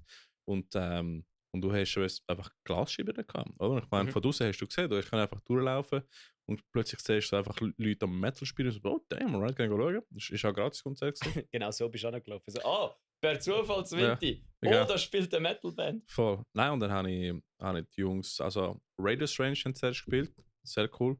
So ein bisschen Grunge, Post-Grunge, Rock, Alternative Rock Zeugs, Mhm. recht coole Sachen. Haben, glaube ich, so um die 8 Jahre angefangen oder so. Und ich so die ganze Zeit am Schauen, so, alright, wir sind in einer Bar, die nur Glasscheiben hat und die Tür ist offen. Und es gibt kein Problem wegen Lärm oder wir müssen unbedingt die Tür zu machen. Und so, alright, ich glaube, Winti ist eine recht kulturförderende Stadt, oder? Finde ich sehr schön. Gott, ist es ja. Gefällt mir mehr als Zürich auf das, oder? Und nachher haben die Sons of Coherence gespielt. Und eben, auch sehr gute Musik, die Jungs. Machen sie sein Groovecore. Einfach unnötig hässig. Voll unnötig hässiges Groovecore. Es hat nicht genug Platz auf der Bühne gehabt, deswegen hat der Sänger nachher auf der Bar gesungen. Und ja, wir sind so, sagen wir, es sind so 3 Songs übrig geblieben, um auf den letzten Song zu kommen. Und dann plötzlich da kommt die Polizei. Das ist ein guter Polizeisong. Voll gut. Machst du nein, das ist nicht. Ja, welche Polizei sind, willst du machen? Keine Ahnung, Vinti-Polizei. Nein, ist das nicht Ambulanz? Alright. Ist einfach. Nein, das ist Schlager. Ja, aber es ist die Polizei erschienen. Also, ja. Einfach so. Weißt du, Sons of Coherence natürlich weitergespielt. Einfach ein Logo, TikTok, Alter. natürlich, Drei ja. Bretschen, wenn die Cops Voll. vor der Hütte Ja, stehen. genau. Hey, wenn wir Dings auch taggen, Kantons Stadtpolizei Winterthur. Aber schon, ja. Nein, und eben, Sons of Coherence weiter machen, sehr professionell.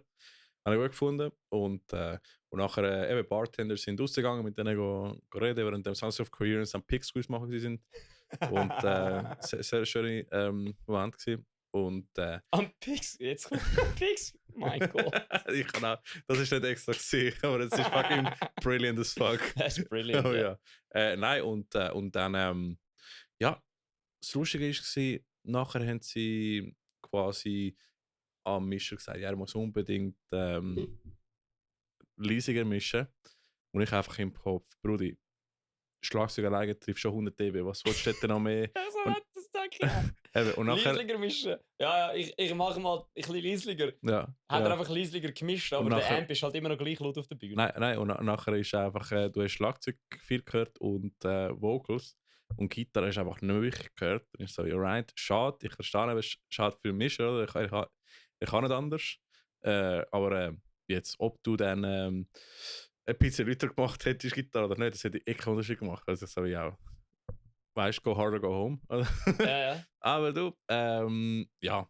Hat It er is- Fear Lab noch können spielen? Ja, Fearlab hat eben noch können spielen, aber sie haben, glaube ich, nur so Hälfte vom Set können spielen. Schade. Ja, irgendwie, ich weiß nicht, was es war, ob die Turbinen irgendwie das nicht so gut organisiert haben, aber irgendwie haben sie eben einen Hardcut müssen machen. Und sie haben auch eben genau gleich wie Sons Coherence dann einfach nicht mehr genug Gitarre gehabt und es ist einfach Gesang und Schlagzeug gehabt. Ich weiß, was war. Es ist Ich scheinbar, bin investigativ gsi. es scheinbar ist so ein Nachbar, der wo wohnt und einfach Ja. immer meckert. Oder Ja. Wichser. Klassischer Schweizer, Alter. Ja, Mann, hör auf. Klassischer Wohnst in der Schweizer. Mitte von der Stadt Vinti über eine Bar. Ich meine, was willst du noch? Ich meine, es sind so wie die Ja, vor allem Leute. am Samstag. Ja, aber es sind so wie die Leute, die oberhalb vom Ebri wohnen und einfach immer meckern, oder? Und Ja, nachher- Alter, das sind wie die Wichser, die einen Flughafen ziehen, weil die Wohnungen dort günstig sind Ja. und nachher sich über den Fluglärm aufregen. So, Aber Alter, du hört weißt auf. doch, auf was du eingeladen hast, du dumme Hure-Sau. Weißt du, Landkultur leben. Ich meine, und was ich kann. Gut, Das zum Fernsehen hätte ich es Ebri unter mir, wäre ich im Fall auch jeden Tag den Kopf so mal Leute. Die Hure, weißt du, die Hure Saubrut dort unten, sind grad alle weg, alle fort. nein, aber Dings, ich meine, Nein, ich liebe es Ebri. bist Wir haben schon genug im Ebri gespielt. Das habe ich dir so frantic einfach geschrieben, so wie ich bin so pissed gewesen. Ja, Ist so wie, du würdest, weißt du, der scheiß Nachbar würde nichts machen, wenn jemand einen Alphorn würde spielen Ja. oder irgendwie Gucke-Musik Bullshit, oder? Wo zu viel Lärm und zu viel Scheiße macht. Sorry, Guckenmusik ist lauter wie eine Metalband. So schlimm. Ich bin auch nicht überrascht gewesen. Vor allem ist eine Guckenmusik auch problematischer wie eine Metalband. Ich bin ja mal mit der Freundin am Valentinstag mit einer Reste in der Terrasse und dann kommt eine Musikgruppe und ich so, fuck, Alter, hör auf. Ja, und die wirst du dann auch nicht los. Mhm. Und es ist so wie, ja, nur für solche Gitarre und Schrei sind, ist weniger wichtig, als wenn du einen scheiß Album rauspackst. So, kann dich ficken, Alter, ganz ehrlich. Ja, so, ich so gefunden, so, hey, haben die nichts besser zu tun als ein fucking Konzert. Weißt du, es ist Mitte von der, es ist nicht irgendwie ein Wohnquartier gewesen, es ist Mitte von der Stadt Vinti. Also, ja, also, bis dann habe ich gefunden, Vinti, cool. Ja, aber das ist ja nicht Vinti. Das Problem an Vinti, das ich hauptsächlich habe, ist, wenn du dort ein Konzert spielst, kommt niemand an dieses Konzert, weil noch 8 andere Underground-Konzerte sind, wo irgendwie alle Wintertourer natürlich dann kennen. Mhm. Und deine Wintertourer-Homies so, ja, sorry, ich bin noch an dem und dem Konzert, weil das Mhm. ist ein bisschen, ja, das ist so ein bisschen für einen guten Zweck und hip, bla bla. Und du so, Mhm. okay, cool, dem Aber in dem Fall gibt ciao. es einige Locations in Vinti, die ich nicht kenne. Ja, es gibt eben 800 Erzähl mal. Locations. Ich glaube, in jedem Wohnzimmer kannst du in Vinti spielen, Ja, wenn also, du willst. bis jetzt kenne ich Turbine und Gaswerk. That's Ja, it. da gibt es noch, gibt's noch ein paar. Mhm. Ja, da gibt es noch viel. Ich fange jetzt nicht an aufzuzählen. Nein, erzähl mal auf, ich wollte mal wissen. Ja, du kannst im Renegades spielen, du kannst im Gaswerk spielen, du kannst in der Salzhaus spielen, du kannst in jeder verfickten Bar spielen, du Mhm. kannst im Gewölbe spielen, du kannst im Jugendzentrum spielen, du kannst bei uns im Bandraum spielen, du kannst...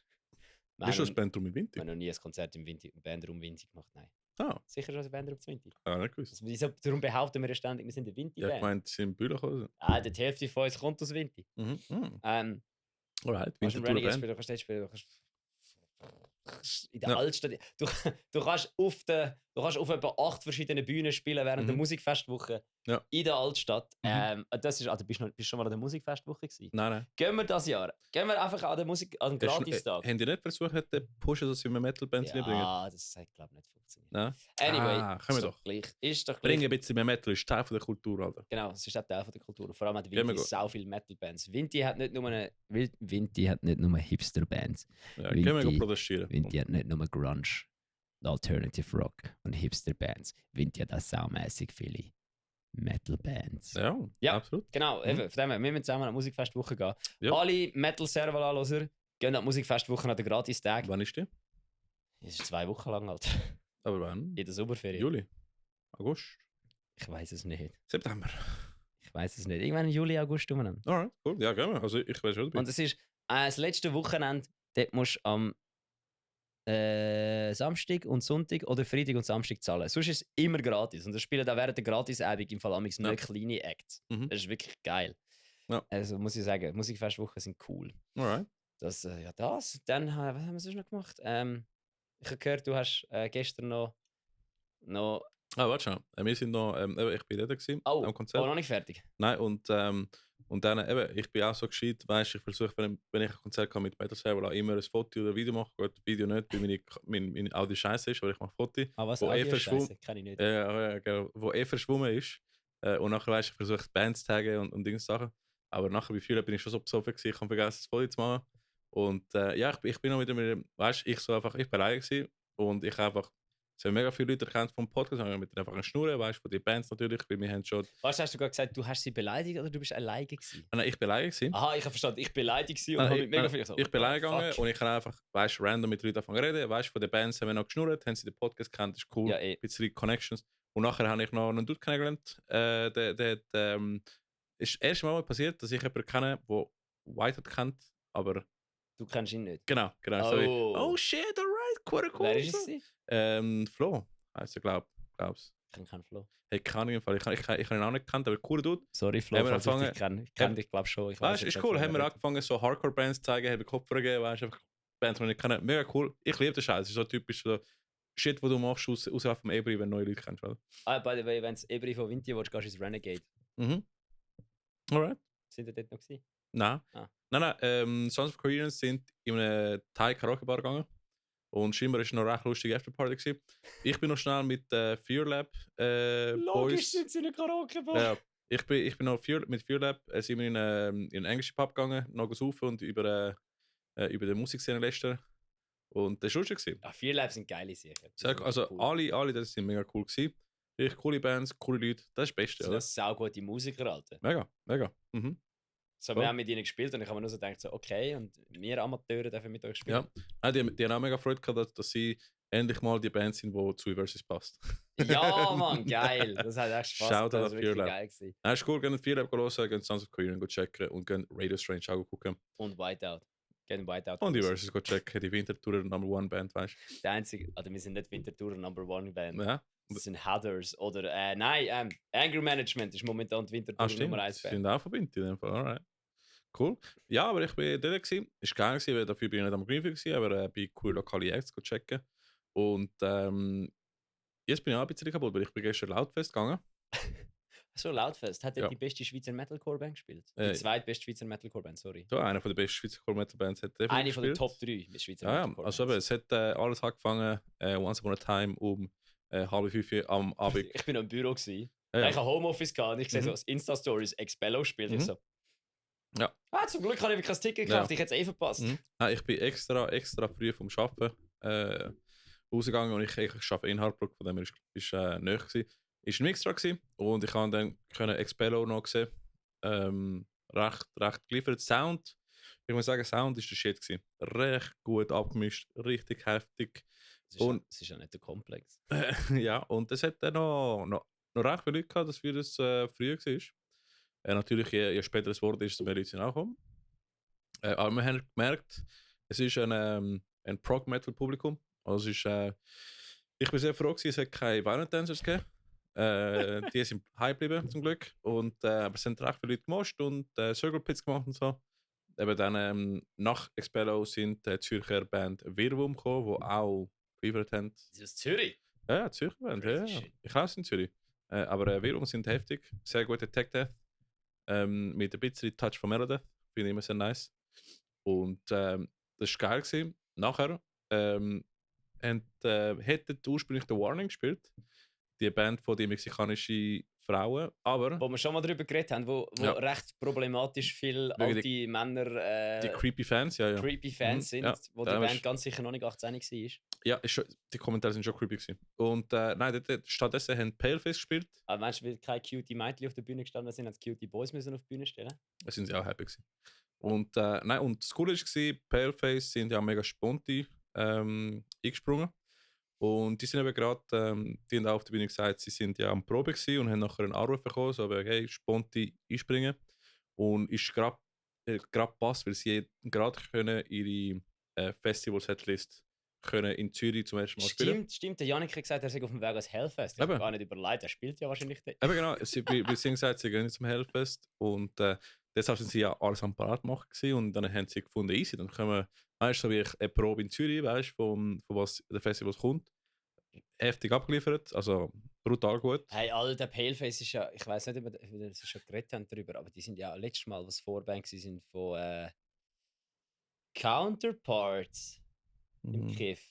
Was ist es? Aber das ist vor 2 Jahren. Nein, das ist sicher nicht vor 2 Jahren gewesen, Alter. Vor Ah, 2 nein. Jahren war es 2020 gewesen.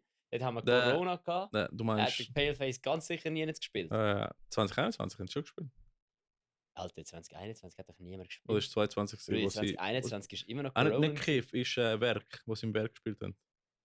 Das ist auch 2022 gewesen. 22? Ja. Gut, März 2020, alright. Das ist das Jahr, das ist die erste grosse Show gewesen. Ist erst vor einem Jahr gewesen. Ja, das ist erst 2022. Ja, der Shit. Corona ist erst seit letztes Jahr vorbei. Damn, Seit einem Jahr etwa. Und ich kann mich schon wieder nicht mehr daran erinnern. Ich sehe wieder mal. fühlt sich so wie 1000 Jahre her an. Nein, aber Counterparts, wo ist es im Kiff gewesen? Das war im Kiff gewesen, vor etwa 1,5 Monaten. Alright. Ja, das Mhm. haben sie auch abgeliefert. Ja, Paleface ist eher das ist eine, also es ist eine von der. Ich finde sie cool. Ich finde Mhm. sie einfach. Haben sie den neuen Song gespielt Ja, gestern? genau, zum ersten Mal haben sie den Song gespielt. Hast du ihn zuerst gelesen oder hast du ihn zuerst live Ich habe es gehört? zuerst gelost. Ich habe es gelost. Wie heißt er nochmal? Better Please Off End Dead. Me oder Nein, so. Please End Me, ja genau. Better Off Dead ist andere. Nein, und man hat gemerkt, dass die Jungs schon 2 lange Tours hinter sich haben. Alter, ja, das habe ich eben letztes Mal auch gedacht. So, Mhm. da merkst du jetzt, die sicher sind jetzt, die sind jetzt Einfach Profi. drin, Alter. A-Level. Die sind jetzt einfach zack, voll. egal was. Janik hat, ja, das war ein Ding gewesen. Ich weiß, ich habe es wahrscheinlich letztes Mal schon erzählt. Janik ist die Gitarre kaputt gegangen und er so zum Zelli so, die Gitarre ist am Arsch. Und nachher ist es aber, wahrscheinlich ist ihr Clicktrack einfach weitergelaufen, weil, ja, sind wir ehrlich, wenn du so spielst wie die, brauchst du einen Clicktrack. Und mit einem Setlist und allem. Ja, mit so viel Ist Tempo ein wechseln Clicktrack- unbedingt. Clicktrack weitergelaufen. ist einfach der Zelli hat einfach die Gitarre selber gemacht. So, so im Intro. Da ist der Geil. Janik mit der Gitarre wieder reingekommen. So, Geil. Das war geil. Gewesen. Einfach von Kanto-Style. Ja, fucking. Wurde cool. gut.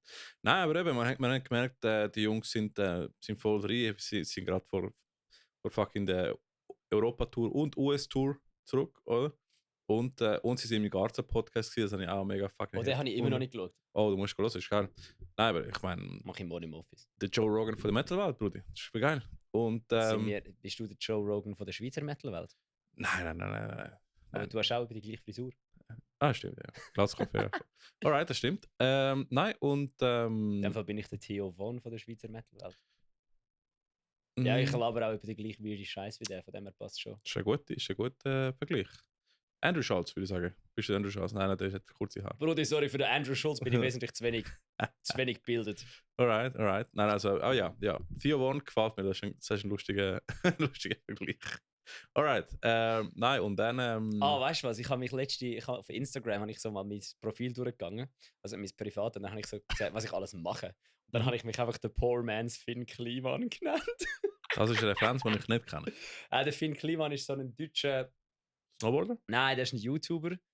Der hat irgendwie der ist ein YouTuber gewesen, hat so einen YouTube-Kanal gemacht, wo er so Sachen gebastelt hat. Dann hat er aus dem ein Imperium aufgebaut. Dann hat er Musik gemacht und dann hat er Covid-Masken verkauft, und er gesagt hat, sie sind Fairtrade. Und dann ist rausgekommen, dass sie gar nicht so Fairtrade waren. Und dann hat er einen riesen Shitstorm bekommen. Und ich weiß nicht, ob es ihn jetzt überhaupt noch in der Öffentlichkeit gibt oder nicht. So ein richtiger Entrepreneur. Er hat mit dem Olli Schulz zusammen ein Schiff gekauft, das sie nachher zum Studio umgebaut haben. Wer ist Olli Schulz? So ein deutscher. Kennst du Joko und Klaas, die Fernsehsendung? Ja. Zirkus Halligalli. Der ist übrigens mit denen auftreten. Der ist ein geiler Sieg. Ja. Er ist wirklich ein guter Dude. Ist auch ein Musiker, und die haben zusammen das Boot gekauft, also das Schiff, und das umgebaut zum. Ich glaube sogar das Schiff von so einem alten deutschen Künstler, der gestorben ist. Hitler. Ja, es ist SS. Es ist SS. Nein, es sind Ferienboot. Das ist SS.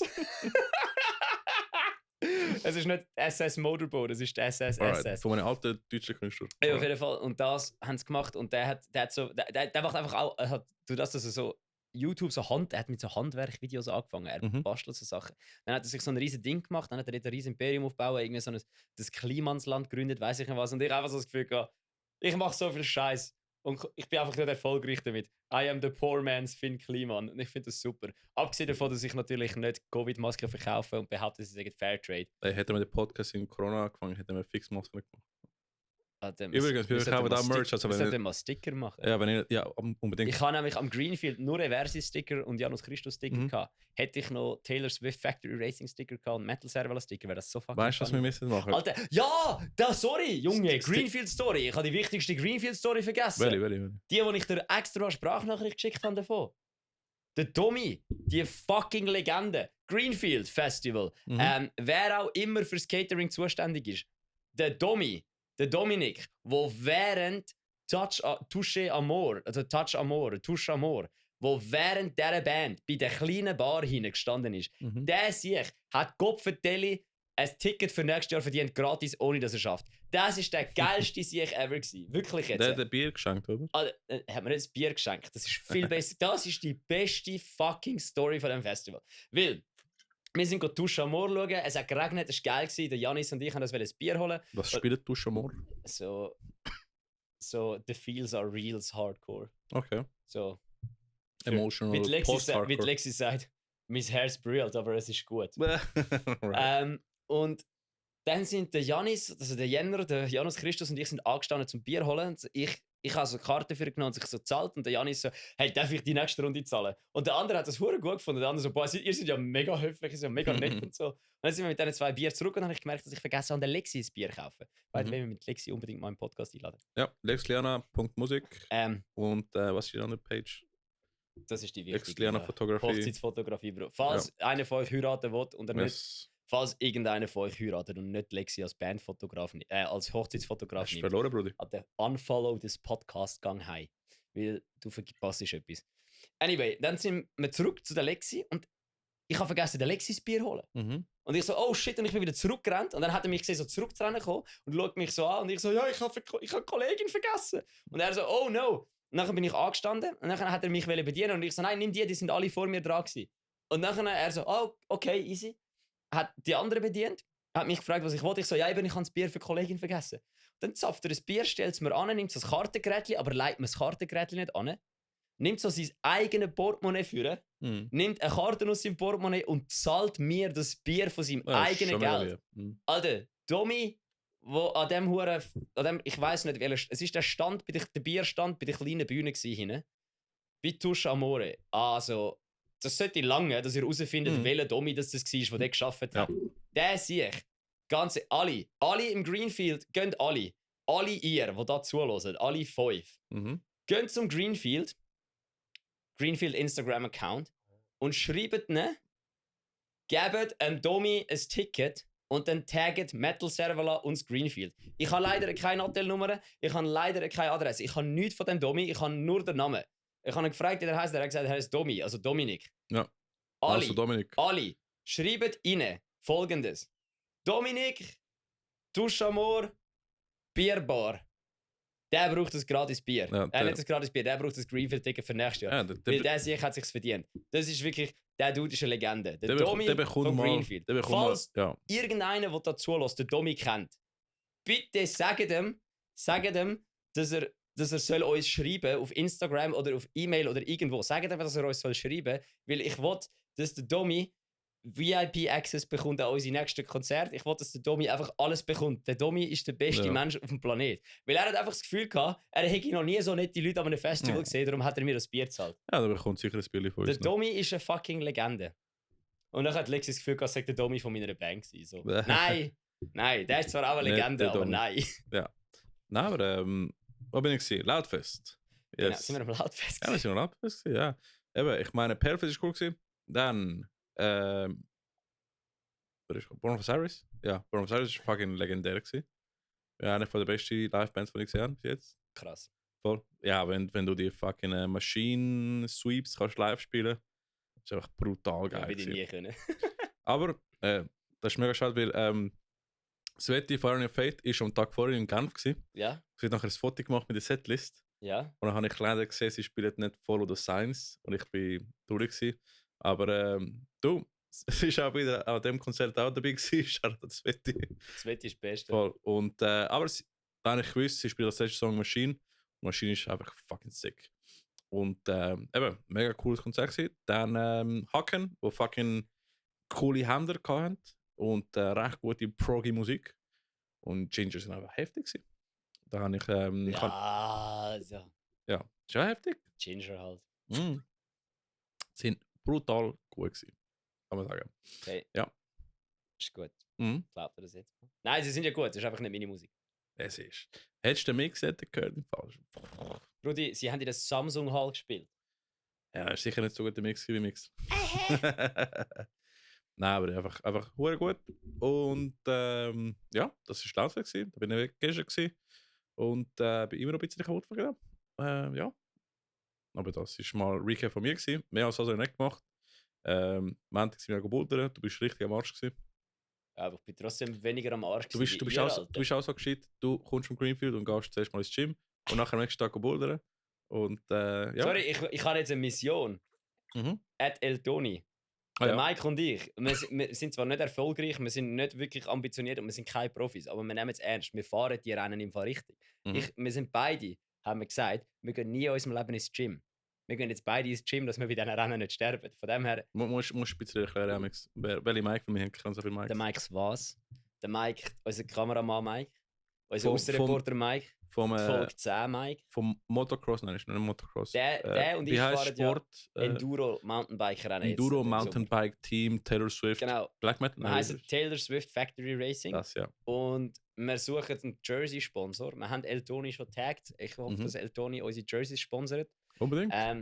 Ihr müsst uns nur 2 Jerseys sponsern. Also es wären effektiv, ihr müsst, glaube ich, etwa 200 Stutz in die Hand nehmen. Und ihr hättet euch ein Logo auf unserem Jersey. Geil. Also, es bringt euch wahrscheinlich absolut nichts, aber Es wir tönt- zwei hätten hohe Freude. Dann nach einem Schnäppchen, würde ich sagen. Ja, wenn du überlegst, dass wir nachher bei jedem Post El Toni taggen. Absolut, ja. Das ist, glaube ich, schon absolut nichts wert, weil keiner uns folgt. Ist ja Ah, nicht. das ist eine Frage von der Ist Zeit, ja bis egal. ihr die grösste Enduro-Sport-Team von der Schweiz Ja, sind. wir sind ja oder? auch fucking funny, von dem her haben wir vielleicht Ja, Glück. das ist Außerdem, wichtiger. wenn er das Taylor Swift Factory Racing Team sponsert, Mhm. sind er ja indirekt auch die Bands Eversis, Matchbox Whispers und der Podcast sponsor. Oh, ja, genau. Also ich sehe da irgendwie Also schon wieso nicht, hä? einen kleinen Mehrwert. Definitiv. Vor allem lieb einen kleinen Mehrwert. Das ist Oder absolut kein wir suchen Mehrwert. auch Sponsor für den Podcast. Also, Genau. wenn ihr Bock hättet. Also, wir sind dabei, weil Summerside Open Air hat uns auch gefragt, ob ich das Video Ihnen könnte schicken, das ich am Greenfield von uns gemacht habe. Keine Ahnung, was das heisst. Aber Ja. hey, Chen. haben es gemacht. Ja. Wo sind wir jetzt wieder gewesen? Wie sind wir jetzt in das abgerutscht? Keine Ahnung, aber Loudfest. ja, laut bist du fertig Ginger. gewesen. Aber Dings, eben, du hast ja ein kleines Video mit Summerside gemacht. Erklär mal, was ist Summerside Festival? Ah ja, stimmt. Ich bin am Greenfield Summerside Festival reingerannt. Mhm. Das haben wir ja Ach, vorher schon mal... Festival reingerannt. Das haben wir ja vorher schon mal kurz angesprochen. Mhm. Und dann, ja, dann hat die gute Dame mir einfach so quasi, das ist der gewesen, wo der andere mit dem Podcast kam, ist, fragen, ey, du bist doch auf dem Podcast. Der Freak. Wir haben die Story gar nicht fertig erzählt. Mhm. Also ich. Und er ich war zu Bern, hörst und er hat die gute Dame quasi so das Gefühl, sie hat einen Podcast. Dann ist sie, glaube ich, einen Podcast folgen. Und dann habe ich gesagt, ja, ich mach doch, ich könnte eine Story machen, aber kannst du schnell easy etwas machen. Ja. Dann hat sie so mega Freude gehabt, dass wir das gemacht haben mit ihnen. Und ich so, hacke voll so, ja, eben, das Jahr kann ich nicht, aber nächstes Jahr, wir wären Zuschauer als Medienpartner dabei. Und sie so, ja du, vielleicht können wir das schon machen. Und ich so, Ja, fix, du. Also ich wäre schon dabei. Was spielen denn für Bands? also dort spielt nicht Five Finger Death Punch. Stimmt. Die spielen eben nicht. Five Finger Death Punch spielt nicht. Mhm. Und ich bin viel zu happy für das. Ja. Aber weißt du, wieso ich so happy bin? Mhm. Weißt du, welche Band spielt anstatt Five Finger Death Punch? Ich weiss, ja. Sveti, bist du parat? Heb dich fest. Der Mad Tuck und Bullet from a Valentine spielt Yes. anstatt Five Finger Death Punch. Und Mhm. sie hat im Video so das Gefühl gehabt, ja, leider spielt Five Finger Death Punch nicht. Und ich so, Upgrade. Aber Dings, wer spielt das noch? Billy Talent, Fullbeat, Five Finger Death Punch. Mach doch mal das Ding auf. Ich habe es mal ein hure Boomer Festival genannt, aber es ist, gut, sorry. Hollywood Vampires, Volbeat, Airborne, Vollbeat, wo Broilers. jetzt nicht mehr der Rob Caggiano dabei haben. Was? Der Rob Caggiano ist weg. Das ist der Gitarrist, Ex-Anthrax. Ja, Ex-Anthrax, Gitarrist, ja. Boo, Volbeat. Buh. Anyway, Mono Inc. Kann nicht. Aber sie haben hure viele Schweizer Bands dabei. Das ist eben, dass ich Das das ist cool. Ich habe so gesagt, sie haben hure viele Schweizer Bands dabei. Und dann hat sie so das Gefühl, also, hä, du kennst dich ja aus mit dem Ja, Festival. sie haben eben Contest gemacht und es hat einige Bands gewonnen, haben mega cool gefunden und sie spielen jetzt Eben, Secret. Secret, Raiva Rosa ist wahrscheinlich auch ein Schweizer. Serena Telly, Ist das Schweizer. ist die von... Burning Witches, Stimmt. Ex-Burning Witches, Frantic Wingman ist wahrscheinlich auch Ja. Schweiz. Judge Minions, Judge auch schon Minus, gehört. ja. Sunset 99. Ich hoffe, das ist eine Bryan Adams Coverband. Alright. Oder wer hat Summer of 69 gespielt? I don't know. Brudi, Summer of 69. I Ob du den don't Song know. kennst? I don't know. I got my first real six string. Bought it at the bar and Deswegen ist aber nicht heavy genug. Sollte ich Das ist sie... der Bryan I Adams. got my first nice string. Nein, sorry, es ist der Bruce Springsteen. Bruce Springsteen, alright. Anyway, ja, Bullet from a Valentine, Billy Talent, Within the Tempest, Alter Bridge, Apocalyptica, Guano Apes. Ach, der Guano Apes, ich würde so Mhm. gerne gehen. Guano Apes sind der Shit. Noch nie habe ich die gehört. Aber kennst Name schon. Ja. du? Brudi, ich zeig das nachher. Alter Guano Bridge Apes, ist Beste. geil. Battle Beast, Mammoth, Wolfgang, Van Halen. Machen Battle Beast nicht Heavy Metal. Ja, die macht so Metal, Alter. Metal. Mammoth, Wolfgang, Van Halen. Hat mich live stimmt. ein bisschen enttäuscht, aber Ja. egal. Eben der Sound von Fate of 3DH. Fate, Royal Desolation, Brainhold Strings, Big Clyde, Pat Scats, The Sanchos, Mad Das, Dogs. das sind alles Schweizer Bands. Ja, voll. Sie haben aber auch alte Electronic Acts, die sie haben. Oh, warte mal gut, da gibt's auch. Alter, Fritz Kalkbrenner, alle Farben. Das sind ja riesen Namen. Bini Vici, Black Circle. Fucking hell. Also ich kenne die, muss ich sagen, nicht. Also, der Kalkbrenner ist jung. Das ist Ja. Paul, sein Bruder. Wer ist Paul? Paul Kalkbrenner. Wer ist Paul Kalkbrenner? Ein riesen Name in der Electronic-Szene. Kenne ich auch nicht. Riesig. Alright, also, und dann, schon was sick, ist da? Lena. Klangkarussell, sagt mir etwas, kenne ich auch nicht. Ja, Kawinski, kenne ich auch keine, nicht. aber Klangkarussell ist auch ein riesen Name in der Alright. Elektroszene. Ja, Wie viel kostet das Ticket? Gehen wir schauen, was gibt es jetzt für Tickets dort? Hä? Da hat es noch Standard-Tickets, gibt es immer noch, 2-Day Pass. Sind die Preise nicht. Was kostet Ja, das? geh doch einfach auf Ticket Corner und es hat einen Link. Da ist Ticket Corner da. Du bist Aber, da. Aber, Ticket Gringo. Corner, eben, schau mal. Was ist das? Das, ist nicht, das kann jetzt 24 Stunden. Nein, das ist. 2 Tage ab 21. Klick mal drauf. Wie kann das sein? Klick mal drauf. Das ist sicher einfach so ein Ist Upgrade. Parkplatz oder so? Tagespass Ja, ist oh, 170 Stunden. Wow, Alter, 175 für einen Tagespass. Nein, Ui. das ist Tagespass, damn, alright. Geh mal Ja. runter, den Zweitagespass anschauen. 2 Tagespass. Gibt es den überhaupt? Gibt's den nicht? Was ist Geh los? mal rauf. Geh wieder rauf. Ui, 175 ist aber. Mm, Das ist sicher ein Zweitagespass. das ist sicher 2 Tagespass. Ja, das kann nicht sein. Wobei, nein. Aber wo ist das? Jetzt Genau dort. Ja, same shit. Du machst mich verrückt, geh wieder rauf. Schick mir. Da. Alright. Tagespass normal. 98, in dem Fall ist er. In dem Fall gibt es keinen mehr. In dem Fall gibt es nur noch Nein, zwei Tagespass, Tagespässe. es ist schon Tagespass es normal gibt- gewesen. 2 Tagespass. Bruder, es gibt keinen Tagespass mehr. Ja. Ist ausverkauft. Nein, der ist nicht ausverkauft. 2 Tagespass normal. Ja, aber der Tagespass ist ausverkauft. Nein, normal ist da. 98 Stutz. Ja, aber jetzt geh mal rauf. Ja. Ticketkategorien anschauen. Ja, da. Ja, dort zurück. Dort, das Ding, das du vorher angeschaut hast. Der Tagespass ist nicht mehr. Aha. Es gibt keinen Tagespass mehr. Meinst du, das nicht der 2 Das ist ein Tagespass? Zweitagespass, Alter. Eben, ja, genau. Eben, es gibt keinen Tagespass mehr. Ja, in dem Fall. Ja, es ist doch Gibt's gleich. keinen mehr? Es ist doch scheißegal, Alright. wenn das jetzt gar nicht anschauen. Aber ja, ne, lustig, alright. Ja, für nächstes Jahr vielleicht, oder? Nächstes Jahr, wenn wir VIP sind. Ja, fix. Falls jetzt dann ein Save Last Press spielt und auch Crew braucht, können wir auch mitgehen. Nein, Alter, da haben wir etwas Besseres zu tun. Dann sind Ja. wir Mediengäste. Oh shit, Sind wir alright. Medienpartner. Ja, Ich habe mal finde aus ich Scheiß gesagt, ich habe aus Scheiß besoffen gesagt, wo der andere am Greenfield wieder die Ansage gemacht hat. Ich so, Alter, wenn der Ricky und ich das mit dem Podcast durchziehen, stehen wir mal auf der Bühne und machen die Ansage. Und dann einer so, hast du etwas vor? Ich so, nein, eigentlich nicht, aber es könnte einfach so dumm laufen und es passiert. Du Optimismus stirbt das Wir müssen das oder? Greenfield nur genug lang roasten, bis sie auf uns hören. Ja, das ist gut. Da muss ich nachher sagen. Nein, easy. Ja, gehen wir so sonst fest kann nachher. ich's gar nicht roasten. Also. Gehen wir nachher schnell zu den News. Ich muss noch schnell eine Pipi-Pause machen und dann können wir weitermachen. Ja, machen wir die News, Alter. Wir sind schon wieder eine Stunde 16 voll. am Reden. Wir sollten Aber viel genau. machen. Alright, also, be right back, bitches. Metal Servola, breaking news.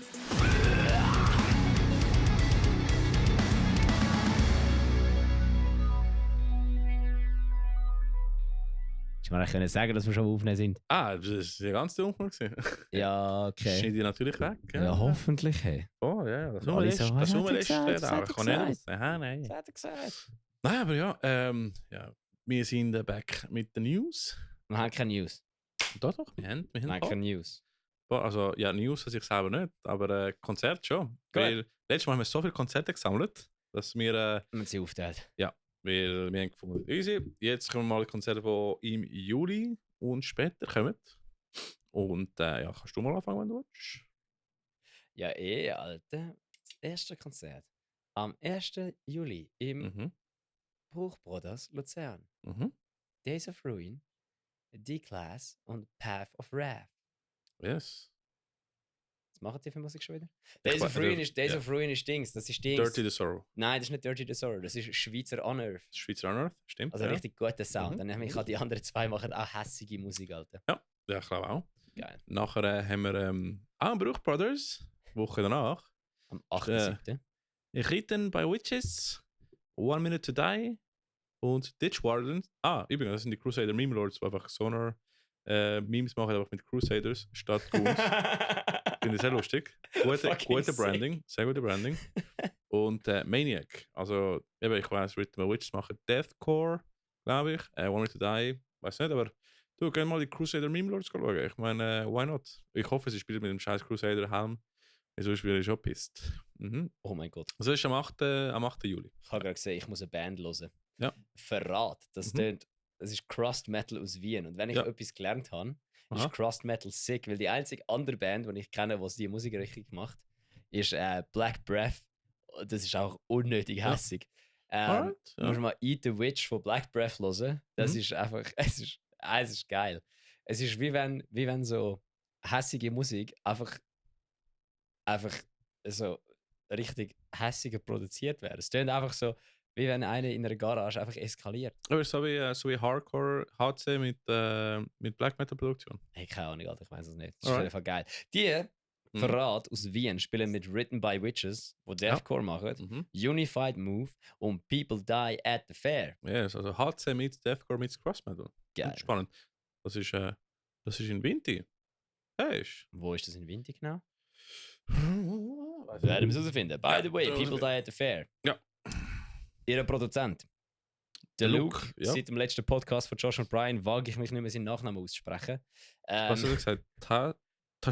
Tasche. Ich bin Tasche. mir, ich bin mir Luke einfach Tasche. sicher, dass ich es nicht ankriege. Darum probiere ich es gar nicht und nenne ihn einfach Luke. Ich glaube, es ist Tasche.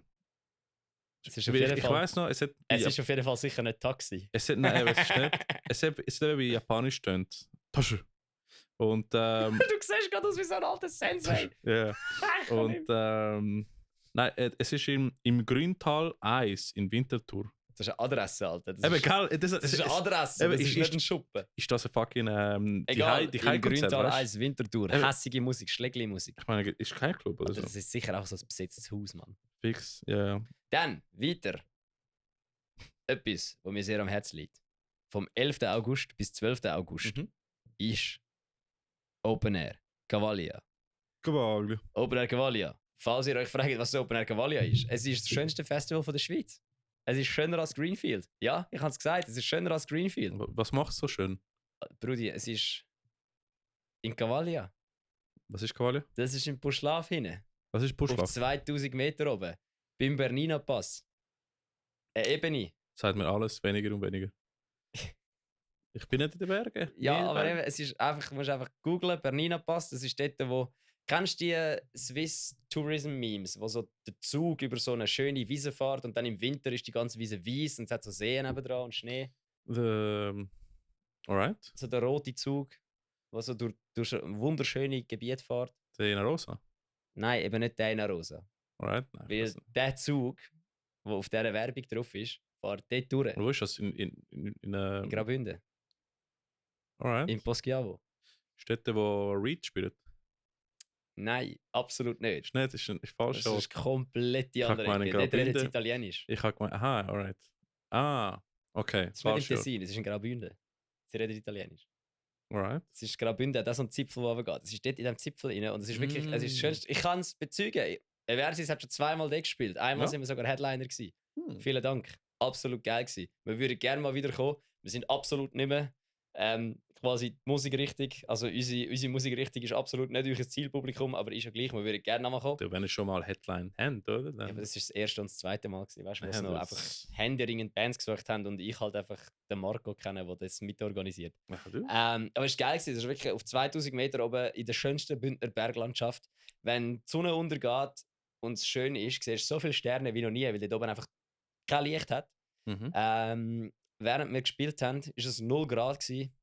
Damn. Leben. Alter, ich habe noch nie nicht geschwitzt bei meinem Auftritt. 0 Grad. Außer dort. Ja, vor allem, weißt du, wenn das Festival war, an meinem Geburtstag. Ich hatte es mitten im Sommergeburtstag. Aber es ist auf 2000 Meter oben, dann wird es kalt in der Nacht. Shit. Das ist wirklich geil. Also, wenn ihr wirklich ein schönes Festival seht, es ist jetzt, glaube ich, eher so ein bisschen gesättigter, also nicht gesättigter, gemäßigter. Hat Mhm. nicht mehr so dumme Bands wie uns, aber hat immer noch geile Bands. Es gibt sehr gutes Essen, weil es ist einfach alles aus der Region für die Region. Ja.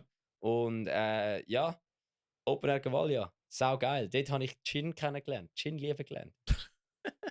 Weil der Marco, der Veranstalter, das ist so geil, der Marco und sein Vater Mhm. haben dort einfach gejammt. Einfach so das Zweite. Geil. Und sie sind einfach so, das ist einfach gut gewesen, ich bin dort einmal angekommen und dann hat so der Marco so seinem Vater so das Gefühl gegeben, Marco, hast du mir Stefan schon das Bier angeboten? Und er so, ja nein, wir haben ja gestern alles ausgesoffen. Und er so, ja, weißt du das Gefühl, ich habe es schon wieder gefühlt. Das ist ein Family-Friendly Festival. Es ist family-friendly, es ist wirklich geil, es hat auch noch so ein bisschen Kunstsachen dort, nicht nur Musik. Es ist Mhm. wirklich vor allem auch ein geiles Festival, weil du kannst am Abend Musik hören, den Ja. Tag durch kannst du einfach wandern in Mhm. den schönsten Bergen von der Schweiz und dann kannst du am Abend wieder Festival hören. Es ist wirklich Tönt sehr Schweizer. hure geil. Alright, ja, können wir gut abchecken. Aber wer spielt jetzt da? Ich weiß aber nicht. Ich weiß es nicht auswendig. Ja, sicher coole Es Bands. sind nur lokale Acts, es sind keine grossen Und Acts, das- es sind alles nur das so finde Schweizer ich lokale super. Acts. Ich glaube, wo wir da gespielt haben, haben es einen Abend sogar nur italienisch sprechende Acts gehabt. Einen Abend sind es nur italienisch sprechende Acts gewesen und einen Abend sind auch Bands aus Zürich und so gekommen. Also es ist wirklich, wirklich geil. Also wenn ihr Mhm. wollt grosse Bands sehen, absolut nicht für euch. Ja. Wenn ihr einfach wollt, ein schönes Wochenende haben, dann geht ihr dann. Übrigens, wenn wir schon über Festivals für lokale Bands reden, nächste Woche ist ja Metalfield Festival. Haben wir auch angesprochen im letzten Episode, deshalb Yes. bringen wir es nicht nochmal. Aber es spielt auch sehr coole lokale Bands, das könnt ihr abchecken. Gleichzeitig nächste wie Woche. Summerside, also wenn ihr nicht Summerside geht, geht das Metalfield. Genau, Wenn ihr nicht das Metalfield wollt, geht das Summerside. genau. Wenn ihr absolut nichts zu tun habt, geht auf Lags. Ja. Weil der Michael und ich dort das Rennen fahren. Ja, können mitmachen, ne? Könnt hinterher rennen. Aber ja, Summerside haben wir auch ja schon angesprochen. Es ist auch nächste Woche in dem Fall. Mhm. In Grenchen, nicht Grenichen, Ja, Grenchen. Grenchen. Ich, Am ich, Flugplatz. ja, voll. Aber ja, cool. Es kommen ein paar Sachen. Ja, geniessen eure Sommerpause. Aber jetzt haben wir noch. Welche noch Sommerpause? keine Ahnung. Brudi, bei uns gibt's keine unsere. Nein, bei Sommerpause. uns nicht, genau. Aber wenn Wir ihr eine sind, macht, wir sind nicht so ein Podcast. wir sind harte Krieger. Wir sind nicht so professionell. Ja. Wir sind nicht so eine Fernsehsendung. Ja, Wir genau. machen keine Sommerpause. Und jetzt kommt. Weißt du, wieso machen wir keine Sommerpause, Ricky? Weil, Das Böse schläft nie. Genau das. Und jetzt kommt noch etwas. Wo wir schon lange nicht mehr gemacht haben. Den wir ja letztes Mal gemacht haben. Musiker-Tinder. Musiker-Tinder. Musiker-Tinder. Musiker-Tinder. Tinder. Alright. Ich merke, dass wir beide irgendwie singen, aber doch nicht. Zielpause. Ja, genau. Wir haben ein Eintrag. Mhm. Beitrag. Ein Eintrag, ein Beitrag, Ein ein Beitrag. Profil zum Swipen. Ein Beitrag. Ja, genau. Ein Profil. Und es ist zwar so, wenn du Gitarre spielst und nicht nur irgendeine Gitarre, sondern Lead-Gitarre spielst, nicht nur irgendein Genre, sondern Thrash Metal, Schweizer Thrash Metal. Vielleicht auch ein anderes Genre spielen. Ja, also ich meine, du kannst auch Merodeth Lied spielen und Solis machen. Oder solange du Solis kannst spielen und Thrash Metal gerne hast. Honor. Honor? Ja, Honor. Spielt nicht. Ich finde es geil, dass sie das mittlerweile auch selber Ja, machen. voll, das bleibt einfach. Und ja, sie suchen einen Lead-Gitarrist. Und du, wenn du willst in eine Band spielen, wo ich muss sagen, ich sehe eine recht grosse Zukunft bei ihnen. Weil sie sind schon sehr beliebt, aber sie werden noch beliebter und beliebter. Machen noch geile Musik. Könnt ihr euch bewerben. Bei Xonor. Honor.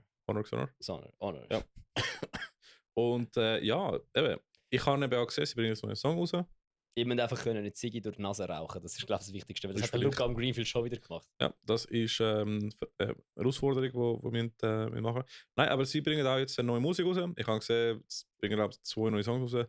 Sehr gute Musik, sehr gutes Material, coole Dudes. Sind in Thurgau, aber du, in der Schweiz ist alles nicht, oder? Von dem her, Ja, also du wohnst in Genf, aber dann verstehst du Ja, es okay. eh nicht. Eben genau. Also, sie suchen noch einen Lead-Gitarrist und die machen geile Musik.